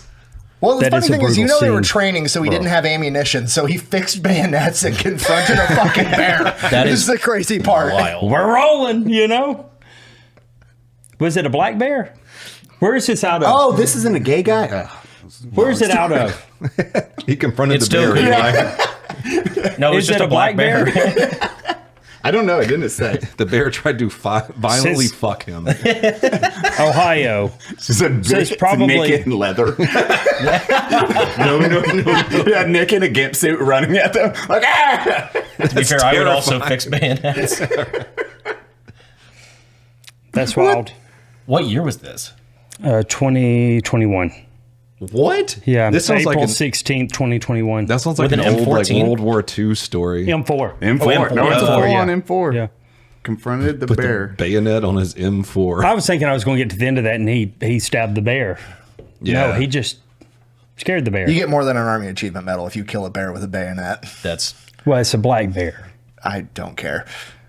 Black bears are pretty. They're pretty tame, ain't they? Yeah, I mean, you see they're people just on like the a big- internet Black eating. bears are big raccoons, essentially. Yeah, yeah. It's like bear in the woods or man in the woods. Who would a woman rather get caught with?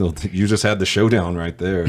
I just like it's like he managed to scare and distract the bear and provided overwatch as soldiers evacuated. Like, go! Yeah, fucking. No one's helping him. They're like exfilling out. It's like a mission. What the To be fair, if you fixed bayonets and confronted a bear, I would hold on. He's got this. Moody's got I this don't shit, want to dude. ruin the moment, you know? It's your time to shine. They see me, I'm down. 100%. I'm up. He sees me. I want to hear that whole story. There's more to that story than that. Oh, for sure. There's way more to that story than that. So you got a full on. That's Dude, how many is that now? Oh God, I don't know. Army Achievement Medals, like 30. He has a fake Medal of Honor. Clint Romachet is. Dude, and you got the airborne patch with it. We've got Clint's challenge going up there still. Damn. Well, someone sent me their grandfather's World War II medals to my P.O. box for him. Straight up. And these are like rad accommodations too. Like he was a gunner on a plane, I believe. Yep.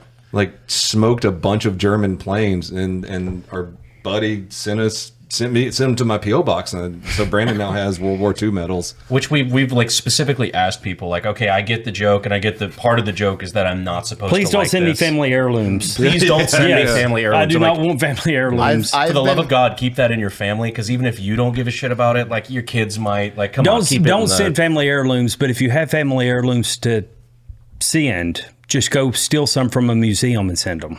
Yeah. You know about Send them to Justin. stolen property. You know about Oh no! So last night we were doing a party, like one of the parties here, but it was at the Trump, and a lot of great people in there. We were hanging out with Matt Best, Don Jr. was there, just a bunch of good people, just hanging out, saying hey, press the flash, and just talking some biz. And time goes that we're like, we wanted to stay there for 15 minutes. We ended up staying for like an hour. Good minute there. It was bad. It was a few hours. It was probably more than that. Yeah. But it doesn't help when Junior's feeding you fucking White Claw. That was funny. Yeah. He's like, I like White Claw. You guys like White Claw? I was like, yeah, dude. Right here. Yeah, Clearly. thank you. Before this meeting started, it was like 30, soft 15, just in and out.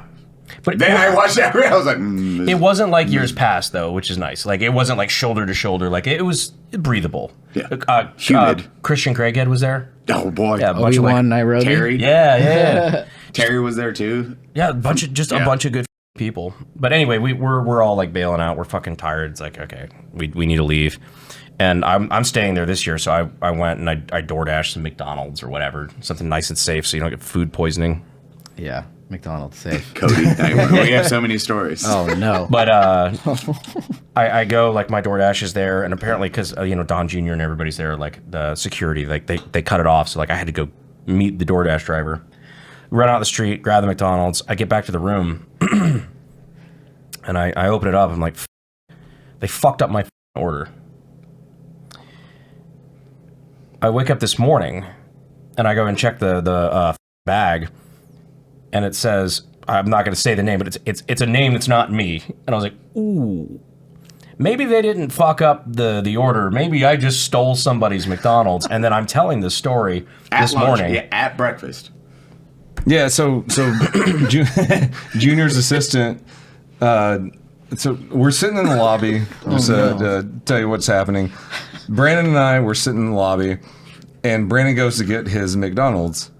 And so Junior's assistant comes out, and he's like, "Oh, is Brandon leaving?" I was like, "No, he's grabbing his McDonald's." He's like, "Oh, I'm grabbing McDonald's for Junior." I was like, "Okay, cool." He was like, "Yeah, Junior just really wanted some McDonald's." Yeah, or he's like, something he just wanted some McDonald's for him and his friend, like whatever. And Brandon stole fucking Trump Jr.'s McDonald's. Oh, dude. Don, I am so sorry. God. Because we didn't find out. Cody's like, wait, what? Because I guess Brandon, you walked by Cody's like, good night. And then the sister was like, someone stole her McDonald's. Guilty. Because like I went out to go fucking be. I'm like my thing said like, okay, your Uber is here. Like, okay, cool. Like, just grab it. Yeah, who else is going to be here ordering McDonald's at this hour of night? Come on. Wow. And it turns out Don Jr. is the love for McDonald's runs in the family. Apparently, yeah. Well, the guy is like, Brandon's like, well, the name said this. It goes like, yep, that's this is his name. And then Brandon's like, So thanks for inviting us to your party. I'm so sorry we fucking nabbed your McDonald's. Yeah. So Jack's like, hey, dude. And I'd been friends with Jack. Actually, Jack and I were roommates. I moved into his guest house for like, I don't know, a year and a half and lived at his guest house. Great guy. A great shooter, too. Great guy. I give up. Great guy. I mean, dude, Jack can tell you some stories. I mean, Jack was, partying at like 14 years old on Sunset with Paris Hilton. And like, dude, he's got some crazy stories. He put it this way. He was in rehab at 18.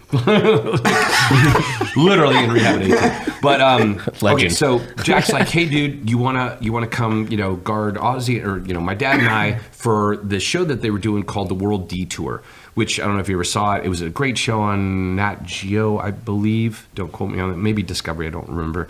And basically it was just them it's just Jack and Ozzy driving around, basically learning history and kind of doing cool stuff. I don't know how else to describe it. And Ozzy, by the way, Ozzy is a huge military history fanatic, by the way. Like, Ozzy loves military history. I remember showing up one time, Ozzy opens the door, and he's like, hey, I'm watching Vietnam in HD. That's a good impersonation. I'm watching Chase, pull up text. He's like, I'm watching Vietnam in HD. And we go inside, and Jack and I watch freaking Vietnam in HD for like 4 hours with Ozzy. And like, he knew his stuff. But anyways, so that's amazing. I was like, sure, dude, I'll come. And I was doing bodyguarding at the time. I'd come too. So now I'm bodyguarding. I'm bodyguarding Jack. Dude, like, I'm bodyguarding. So, dude, you should absolutely have Jack on the show. He can tell you stories. 100%. Blow your mind apart. Jack and Ozzy, more than welcome Dude, on. White Sabbath. White Sabbath. So basically, freaking I'll tell the Mars one because it's pretty crazy. So the guy who ran just stop. the guy who what's it called? Houston, we have a problem. NASA. The guy who ran NASA at Houston, I guess, was a huge Black Sabbath fan. So somehow they got in contact. I thought you were going to say Nazi. But he's also that. Yeah. Operation Paperclip was a mother. That's more on the covert. So. Then you names fucking convention centers after. So he invites Ozzy and Jack to Houston to the NASA, whatever the Space Center. I think it's called the NASA Space Center down there. Basically, carte blanche. Dude, do whatever you want and film it. So they do all kinds of stuff. We got a great tour. Jack and I literally talked to an astronaut for like 2 hours. It was awesome. It was I learned a lot. Well, one of the things they had Ozzy do was drive the Mars rover. And I'm not joking. They put Ozzy Osbourne in control of the Mars rover. On Mars? No. Sort of. He was. Oh, no. It's here, right? So basically... okay. I didn't know if it was just like remotely piloting it. So, like, or some shit. Like, that's so crazy. So, by the way, dude, you say that, you're joking right now, but you're not. So it's called. I believe it was called the Mars rover. If it wasn't, then that's if it's but it's this vehicle built for Mars. It's not a. It's a drivable. It's actually more like, and we can look it up on the episode, or you guys can, but it's basically like the Mars truck. It was a truck designed for Mars when humans are there.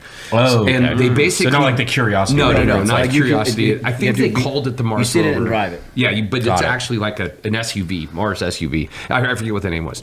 And they basically had built, in outside, they'd built this, 4 football field size area that had red dust and rocks, and it looks like Mars. And obviously, they built it. So they put Ozzy in there. Now the best part is I'm not in the vehicle.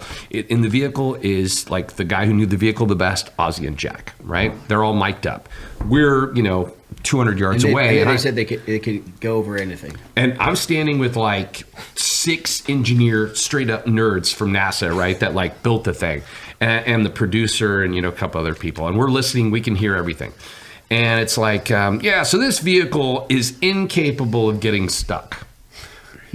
All right, incapable. In the business, we call this foreshadowing. And that's the thing, is this whole sequence was like it was planned. I was there, dude. This sequence was not planned. They were like, it's like the unsinkable Molly Brown. This vehicle cannot get stuck, etc. It's got 6 wheels. Each one's independent suspension. Each one has its own front and reverse, and they're going on about what an engineering marvel this vehicle is, right?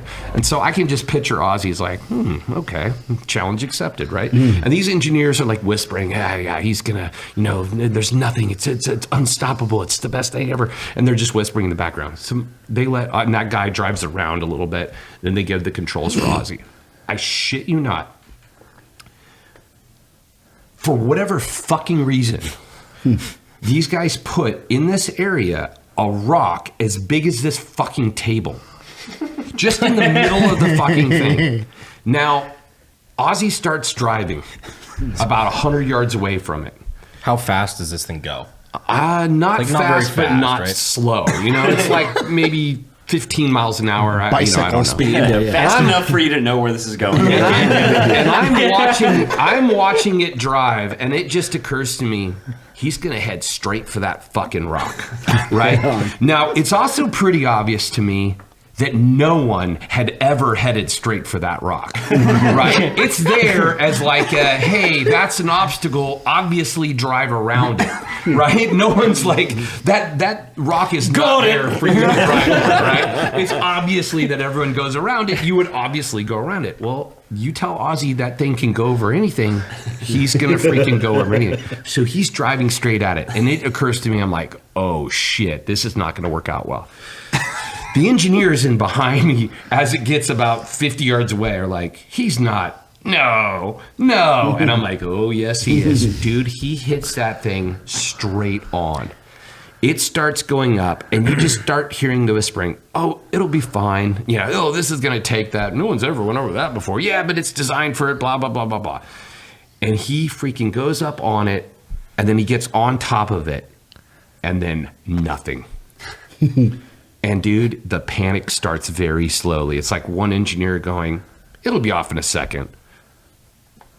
It'll be off in a few seconds, right? And it just starts building. And like over the course of a minute, you just hear these engineers go from like absolute confidence to absolute panic. They're like, oh my God. You're like, no way did he like, and by the way, I'm missing a piece I should have said in the beginning. In the beginning, I forget how much, but it was like a crazy amount of money, like $5 billion that they had spent on this vehicle, right?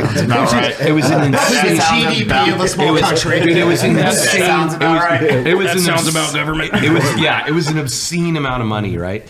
And dude, these guys just start freaking out. He's on it for, I don't know. I just have to watch the episode. He's on it for like 2 minutes and ain't moving at all. And it's this huge boulder. And it looks ridiculous. It's just like balanced on top of it. Meanwhile, one of the Doge guys is watching this podcast just like, Mars truck. No go.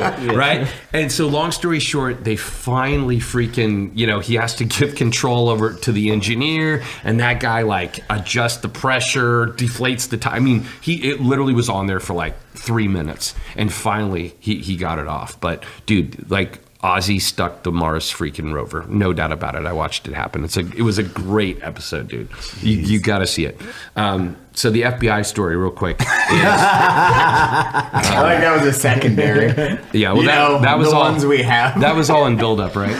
All right, so the FBI story is we're at the FBI. So somehow Jack and the producers convinced them to go to the FBI. Again, random. So I'm at the FBI Academy again. This is what, like Quantico? Yeah, Quantico, yeah. And we found out when you're friends with certain people. Yeah, you can go anywhere. We're old oysters. So redacted. We're at the FBI Academy, and they're doing all this different stuff. They showed some history stuff, the guns, all this, and now we're at the which is pretty famous, which is the FBI's quote unquote Hogan's Alley, right? So it's like their little tactical training portion, which is very world renowned, right? And so their shooting instructor this guy starts doing this briefing, and he's like, yeah, so, this is our Hogan's Alley. It was basically, they were showing like the FBI's training process, right?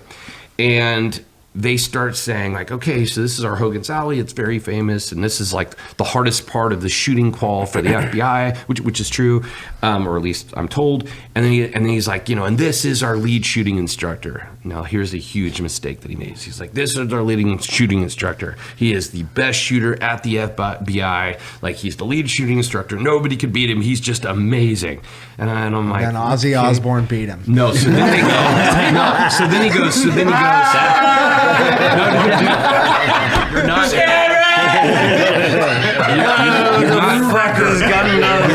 You're not far off. So then they go. Oh, no. So then they go. Who here? Now we're going to do a little bit of training. Who here wants to volunteer? Well, it's Jack and Ozzy are the only two people on the show. So Ozzy's like, Jack. So I want to shoot the big gun. It was pretty obvious to me that no one on the show briefed the FBI that Jack is a great shooter. Oh, really? He's a really good shooter. I've shot with Jack a million times. In fact, Jack and I, that's how we met. We met shooting on the range. So Jack is a really legit shooter. He's also really good at jiu-jitsu, right? So, and to give reference, when you're a decent shot, how many rounds have you probably shot in your... Me? Yeah. Oh, I don't know. I literally used to shoot 1,000 rounds a day. That's no joke. When it was free. when it was free. Yeah. That is the big indicator. Is free. A certain time period of his life. Free it was for me. 1,000 rounds a day. I used to shoot 1,000 rounds a day. Yeah, that's true. And to be fair, I'd rather spend the money as a taxpayer making sure you can train with free ammo than $5 billion on a truck that gets stopped on the road. Ozzy Osbourne crashes into a rock. I love. Don't get me wrong. Don't get me wrong. I love Crazy Train. But I don't want him driving the Mars. If they were smart over the episode, they should have played Crazy Train over the freaking thing. They could have got the license. Come on. So basically, it was obvious to me that no one told the FBI that Jack is like a really good shooter. So, Jack's like, I'll do it. And I mean, dude, if you could have seen it's on camera, but the FBI, the agent that was like the shooting instructors, dude, he was just so confident. You know what I mean? Like, oh, this Hollywood, music royalty rich kid, I'm going to smoke this guy. He's like, so they get Sims pistols, Sims Glocks, right? Oh. And they're doing 4, again, I got to watch the episode, I don't remember exactly, but I'm sitting there, here's a critical part. For the sake of the audience, simunition, like Sim pistols. Oh, yeah, sorry. So it's I believe they were using Glock 19s, if I remember correctly, it was either Sims or FTX for its force, I don't remember. But it's basically shooting a plastic paint bullet, for lack of a term. So the gun, and they fucking hurt. And they do hurt. Yeah. But they function, it's a real gun, just has a Sims barrel, and obviously Sims bullets, right? And which have it's a unique casing, but it's a plastic bullet with paint in the plastic, and or a variation depending on the brand. So they get the gun, and I'm with the lead producer, and I just like see this, and I based everything. First of all, I knew how good Jack was, but I saw the FBI dude, his overconfidence. And I just went to the producer and I go, mark my words, Jack's going to beat this guy. And they set up 4 drills, and I don't even remember what they are. They do the first one. Dude, out of 4 drills, again, clock the show for accuracy. From what I remember of the 4 drills, Jack won, I believe, 3 out of the 4. And the one, if I'm not mistaken, that the FBI agent won, he cheated. You so mad. How'd he cheat? He shot I'm trying to remember, but he did something that wasn't in the rules. I don't remember what it was, but it was so like mad. I don't remember what it was. Yeah, but I just pop tag. remember I remember watching it and being like, that wasn't in the rules, right? But this again, the one he won after he lost, then he started getting panicking and worried, and then he started cheating. But the other best part is one of the 4 drills. I think on one of the ones he lost, the FBI agent shot the cameraman. What? Yeah, with Sims, with the Sims bullet. Pulled a regular Alec Baldwin. Maybe he was a little bit. Maybe he was a little. Hey, maybe he was a little bit. Maybe he was a little bit rusty.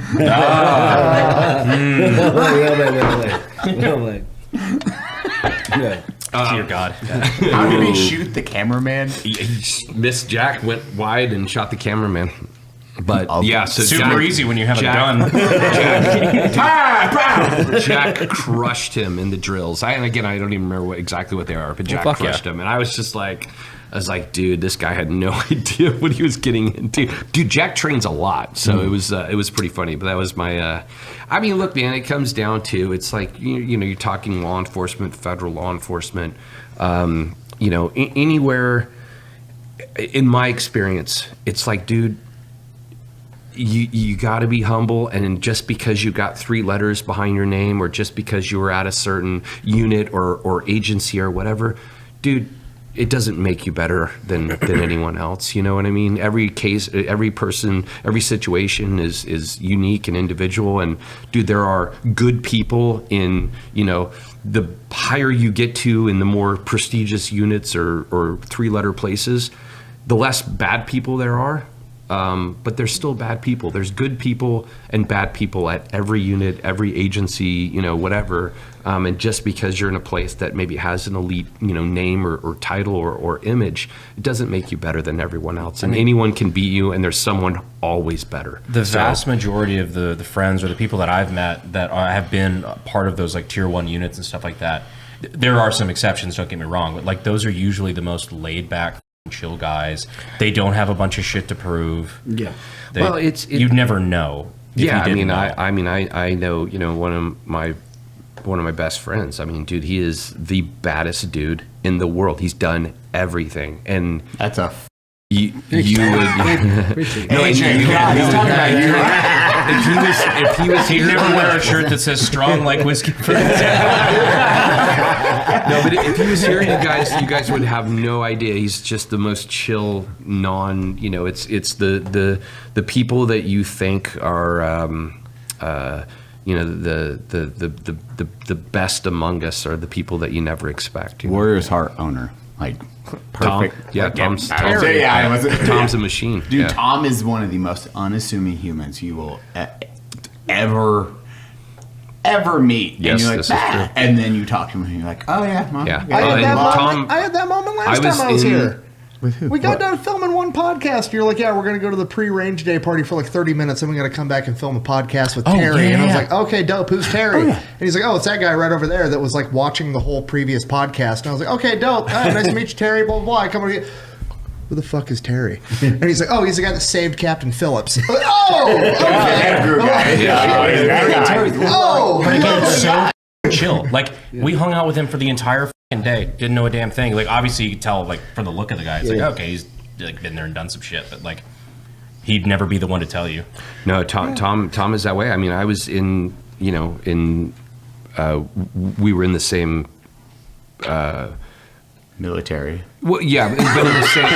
I'm trying to get when you break it down, we were in, a smaller unit together, is what I'm trying to say. We high-fived each other in the hallway. Well, we were, a lot of guys, you don't see because you're on opposite, places, and you just never see them. But Tom, I was with, and he was much closer than other people were. So I saw firsthand. I mean, he's the baddest dude out there. And again, you would never expect it in a conversation with him, but he's a machine. Yeah. I did, to be honest, though, if I'm being perfectly honest, while I was there, I thought Tom was like, this guy's way too chill. Like, dude, Tom is. You know what I mean? Well, like, I was like, honestly, I remember back then thinking, man, why is this? And I was young, a young moron. But I just remember like, how is this guy so stoic? You know, I remember thinking that back then. And then when I was at Warrior's Heart and I was actually talking to Tom and I kind of talked to him about it, then I was like, dude, I didn't know. Because I didn't know that you got sober, like, I think in the early 2000s, if I'm not mistaken. So I'm like, I didn't know that about you. And that would have, to me, that kind of solved that stoicism mystery of that time. Like, he had already gone through so much personal development, so much personal growth. He was already on like another Zen level. Yeah. Like, I hadn't even, others. not only was I not there, I hadn't even been an asshole yet before. You know what I mean? Like, I still had to become an asshole and then achieve, some level of personal growth. He had already been through the whole thing. So yeah, he's a great dude. He's a super cool dude. With you, like AJ, with your side, what was one of the stories, like probably you've heard Tyler or another person tell where you're like, Jesus, fuck, what the man, there was. Can I say this real quick though? What? Okay. You got to understand. He tells me stories. Like, it's not me saying stories that I'm like, that he's like, oh, that's crazy combat story. I hear his Hollywood stories, bro, and I'm like, that's the craziest shit I've ever heard. My stories are stupid compared to his stories. Tells you what I fucking Hollywood stories, bro. How many kids in that basement? No way. So we had to put, I do a man in the middle attack, allegedly. I should always say allegedly before these things. People always get at me and they're like, you shouldn't admit to this because people will arrest you for this. And I was like, here's the thing. No one will press charges for this. Okay. The guy in Nigeria is not going to press charges he doesn't know who I am or where I am. So it really doesn't matter. Also, you're a comedian and everything you say is in jest. It is. Of course it is in jest. Keep that in mind. Anyway, so a man in the middle attack may or may not happen. I pull his username and password. His password is Happy Man for Life. And you know what? I like a man that's trying to aspire. Happy Man for now. Yeah, and that was correct. So I'm like, what are the odds he has two-factor on? Low, because they create so many of these accounts. So I get into his Google account, and I've got access to everything. I turn on his location. I can see which device he's using. I can see his phone. I can see everything. But my favorite part is I can see his Google search history. And this dude is the loneliest scammer in the history of scammers. Guys, it was just a freaking list of followed by what is Mormon. They was just he was trying to figure out what, he had never met Mormons before, and apparently he was trying to scam somebody, I guess, out of Utah. And so he's Googling, what is Mormon? Harry Styles height. Niall Horan height. Mormon. Yeah, the crossover. He was trying to start a stable of hoes. He was, yeah. He had his own harem, but it wasn't going well for him. Harry Styles Mormon gangbang? I'm horrified at how good AI is getting because that's going to be a prompt at some point. Probably already could be. Oh, we're all horrified. Anyway. So, man-made horrors beyond our comprehension involving Harry Styles. Yeah, poor Harry Styles. He's not ready for this. That's taken things in quite a few different directions, not just one. But so you had all this information out, and now you're like, okay, I have his Google search history, which is absolutely terrifying. So by the way, I had bait him in. I had pretended, because I couldn't be the normal accounts that I'm on, which are normally like older guys or different types of people. So I became a college girl named Sophie. I was 19. My parents were super overbearing. and I just want to talk to Niall about my life. And Niall just wants gift cards from me, and for me to set up a crypto trade. Don't know what's going on there.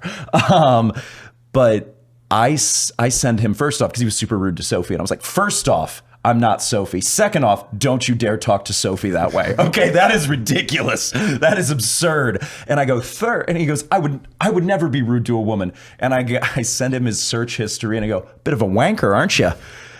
Now, he starts to panic, and I'm excited. And then I send him his location, and he blocks me, which is sad, until you realize that I'm still in his Google account. So I unblock myself and go, nice try.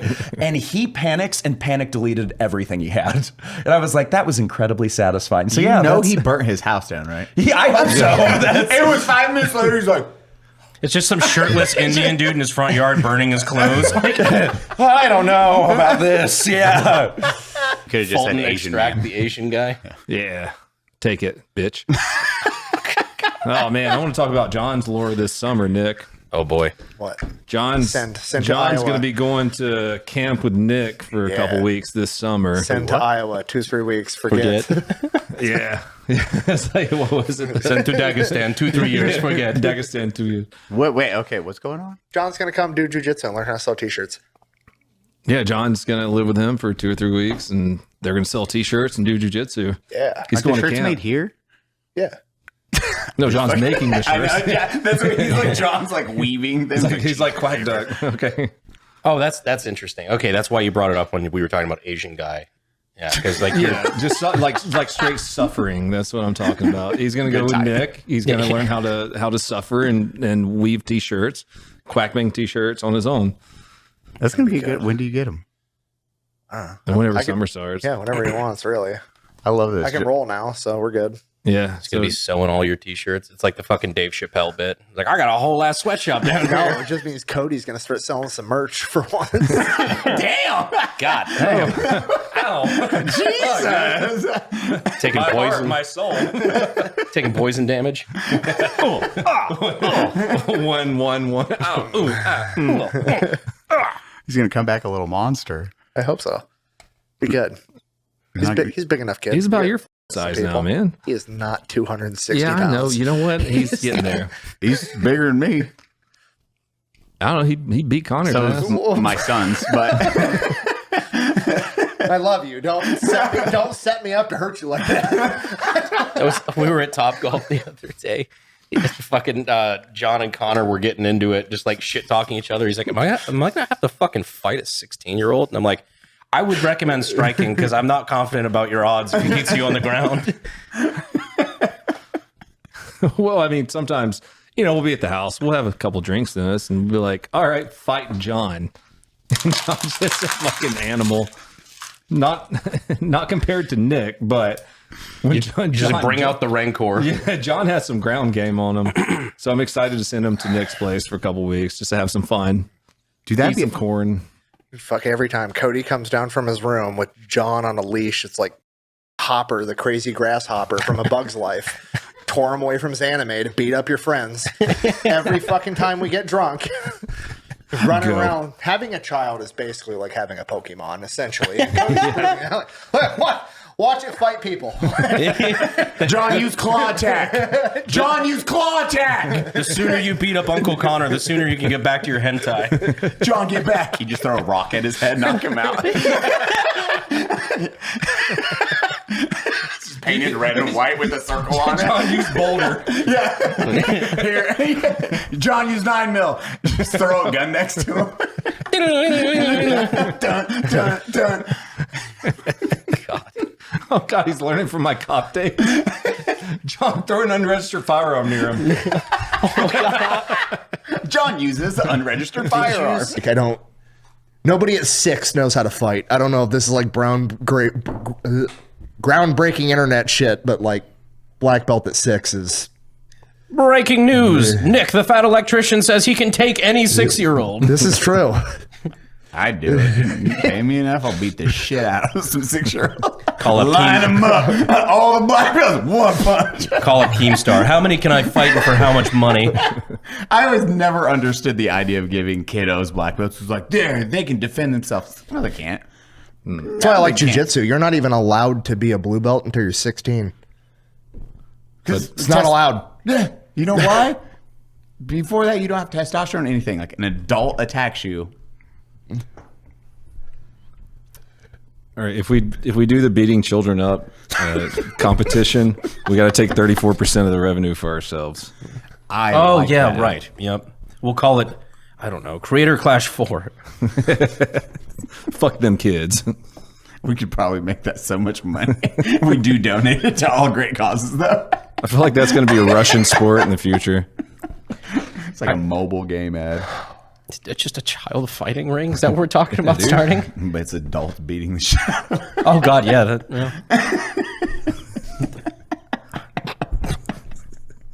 Or as they called it in my house growing up, discipline. I promise we're good people. I just got a motherfucking MP7. Yeah. Oh yeah. Not a fake one. No, not like a Tommy built clone or anything. A real like factory HK MP7. And Cody didn't know I was fucking bidding on it. No, Is man. promoting it to his stream the entire week. Like, look, there's an MP7 for sale. Look at how high it's gonna get. Yeah, I'm sitting there refreshing the website the entire time. I'm like, man, who is bidding on this? Somebody was bidding on this. 2 weeks after bidding, he calls me and he's like, I got the MP7. I was like, I didn't even know your ass was bidding on the MP7. It was the last day, like 2 hours from it. I'm like, it's at 20 grand right now. Like, I might get it. You're like, wait, you were bidding on that?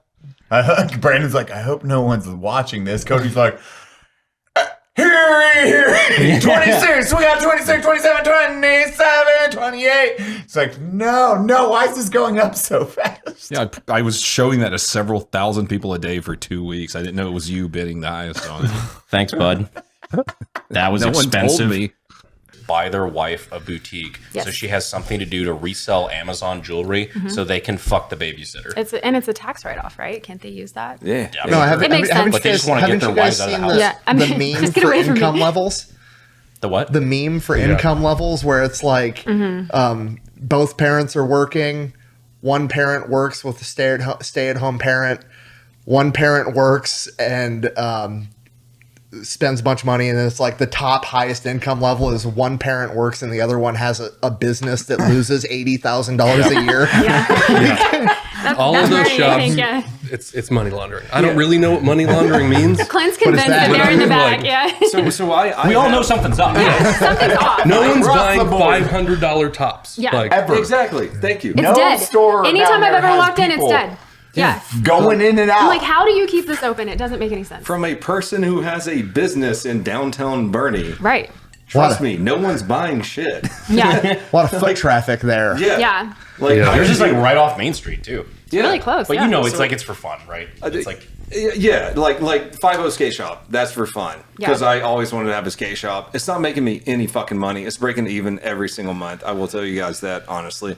But walking down Bernie, like one time I just decided to walk, like just down the main street. There were like 27 fucking boutiques. And they're selling this, like you were saying, the same shit, just like Amazon shit. Yeah, they all order from the same people for sure. Yeah. There's literally the same in different Definitely. places. Yeah. I agree. Yeah, we had to get used to, we clearly don't look like Bernie the people. normal people of Bernie. We love you guys. They We have no idea what you're talking about. Yeah, I walk in with all my tattoos at the school, and the moms look are like, white. That's true. we do have that going for us. Yeah. That's about it. That's the next quote. Roll it back. You look Sorry like for we all the have that cuts, going for us. You know? Listen. Put that on the fucking monster.com. Why is this on your resume? I'm white.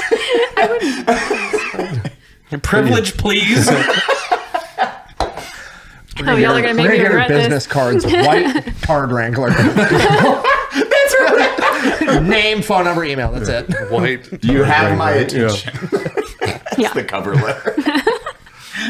Yeah, it's quite the town. I mean, I love it. It's nice and safe for our kids, but It's a great place to raise kids. Yeah, Definitely. absolutely. Yeah. The one bar that we go to sometimes, I've got the card. Oh, the upstairs one. Yeah. We'll I've just got say the card to go upstairs up one. there. Yeah.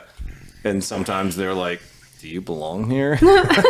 That's my favorite. It's like fucking you're saying thing. with the tattoos. Yeah. Fucking, like what? I'm going way back to like the baddie days of like first moving to San Antonio and whatnot, like years and years and years ago, when we all went out to that fucking nice, like really nice steak joint. Yes, I remember, dude. Yes, And we all like all the guys got up to go use the restroom, and because like we're not dressed like Were it's you wearing nice a cum place. shirt? I wasn't. Were but, any like, of you? A lot of cut off sleeves, tattoos, everything. They body blocked the front door. The And servers stood in front of the door, so we didn't escorted walk us. out. Escorted us because I was like, "Hey, where's the restroom?" We'll take you. It's like two people escort us. That's It's like, crazy. You think we're gonna run from this fucking place? They're like, oh, there's a bunch Yeah. of Mexicans and white dudes with tattoos. They can't afford this place. I'm like, Yikes. They thought we were fuck. going to run out on them, and yeah, did that. We were the only ones in flip flop shorts, t-shirts. Everyone else, this is like suits, dining out, like an event. They're like, what are you celebrating tonight? I don't know. Thursday. We're hungry. Yeah. We dropped in. I wanted good steak. food. That's A enough. room of slacks, gingham t-shirt with a puffer vest on. That's casual Bernie for That's sure. the Yeah. upscale casual Bernie. Jeez, they stopped me at the dealership that one time, the Ferrari dealership right there. Did I ever tell you about that one? No. Yeah, so I had just gotten back from Key West. I had driven a Ferrari around like a exotic car dealership. Oh, yeah. This is you and Chuck, right? Yeah, me and Chuck Liddell. Like we went to a Florida, exotic right? car dealership. Yeah, down in Key West. That is where Key West is. Yeah. And so they I didn't hear that part. I didn't hear that part. I was like, oh, did he put that? So they were I'm also retarded. I'm sorry. They were really cool about it, and they gave me and Chuck a yellow Ferrari to drive around Key West for the weekend. We were like super grateful for it. We drove it around. I get back here to San Antonio, and I go to that dealership right next to the. It was the Right off the highway, right? Yeah, Right off Yeah. of the Yeah. highway. Mhm. Next Yeah, right off the highway. The Brazilian place. The steakhouse. Yeah. So like I was kind of thinking about like I like Ferraris a lot, and so I went in there and I was walking around, and every single person in their office would they would look at me and go,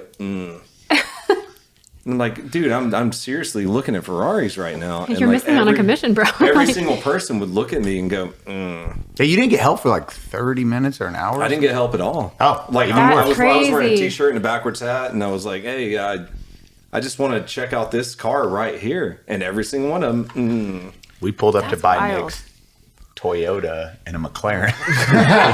Oh, it was like, That's pretty funny. They can't ignore you when you do that, I guess. That's pretty funny. sir. I'll never forget when I was like, I don't know, fucking 19.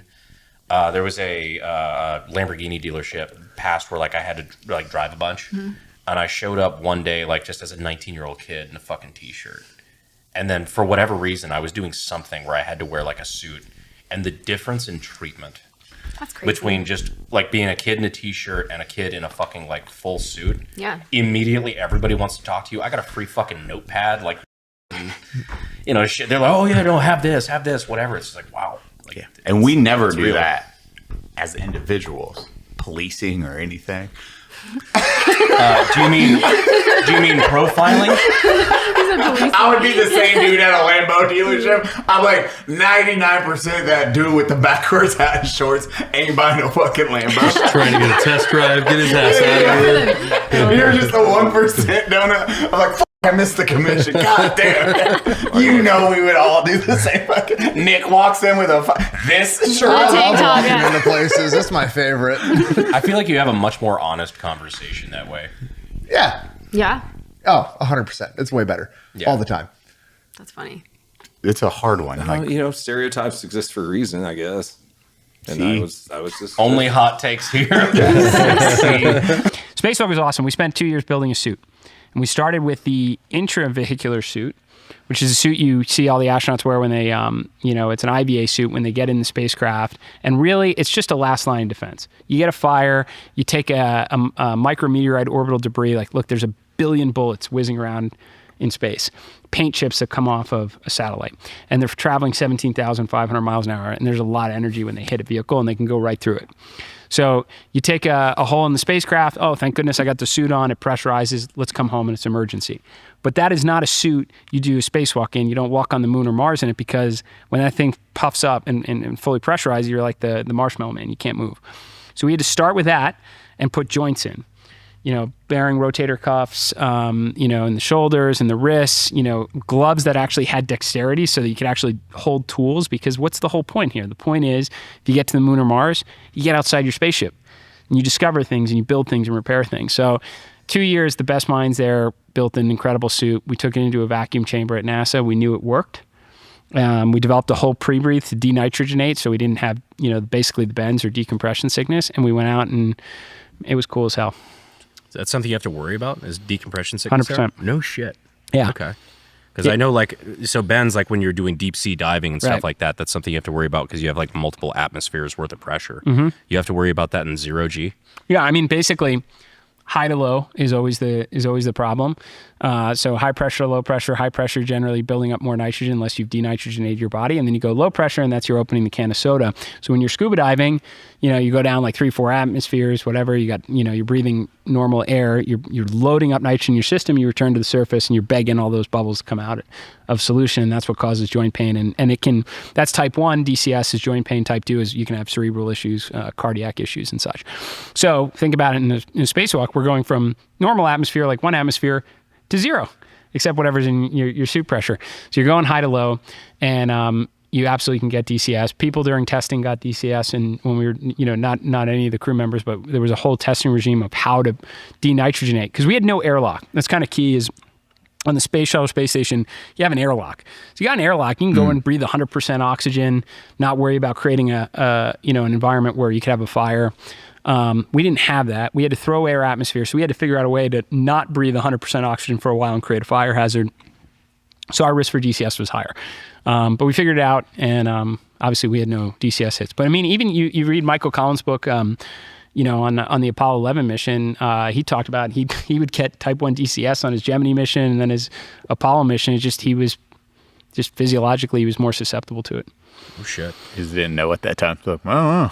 I think he knew. He's like, he knew, but he was like, he's a fighter pilot, and he's like, I'm not telling anyone. I tell anyone I'm susceptible to this, like I'm getting pulled from the rotation. Oh, dude, that is so true with the government. You're like, I'm gonna lie about everything. You vomit blood. That was grape juice. I'm fine.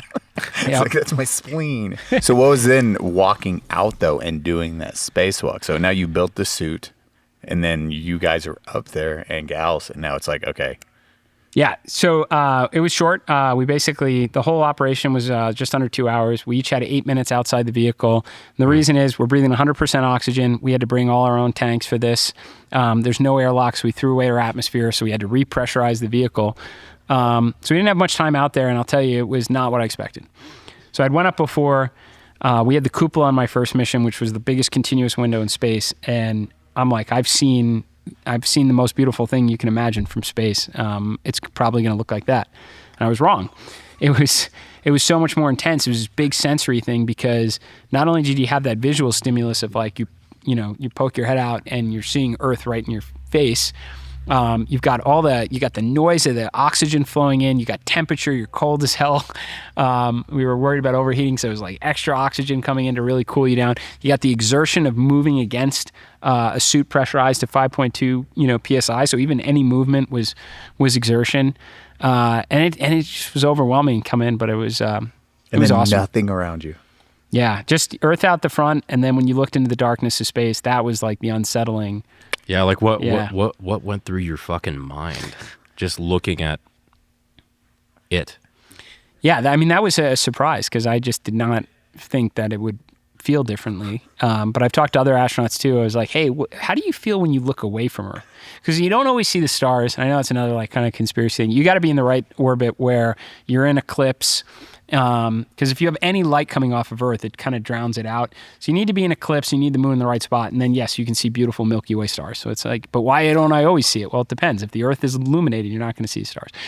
So I looked out and I've asked people, like, what happens when you just look out in the darkness of space? And astronauts have been like, man, I felt like I was swimming in ink. Like I've heard all these things, and like most people generally agree, it is rather unsettling, because you have an appreciation for just the vastness of space in front of you, and everything you're looking at is trying to kill you. You have no atmosphere to breathe. You got, bullets zinging by, the micrometeoroid that'll pierce not only your suit, but everything through you.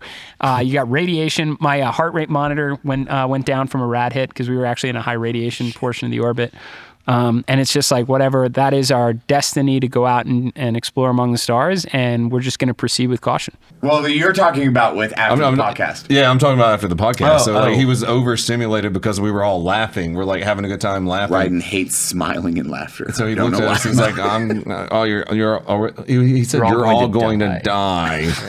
I was like, okay, buddy. I'm like, bro, you can't say that to my friends. He's like, why? Yeah, the water move. It's a threat. We were brunch, and Ryden's there with us, and like, you know, I get it. He gets like overstimulated and stuff when people start laughing and baring teeth and everything. Like we talked about it, but we're joking around, and then Connor's apparently laughing too hard at something, and he's got a man Mosa in front of him, and Ryden just like, without saying anything, grabs a glass of water and pours it in his drink while making eye contact, by the way, which fucking autism doesn't go side by side. Like eye contact. Yeah, So he's no. Yeah. Oh. just pouring water. It was the most malicious water pour.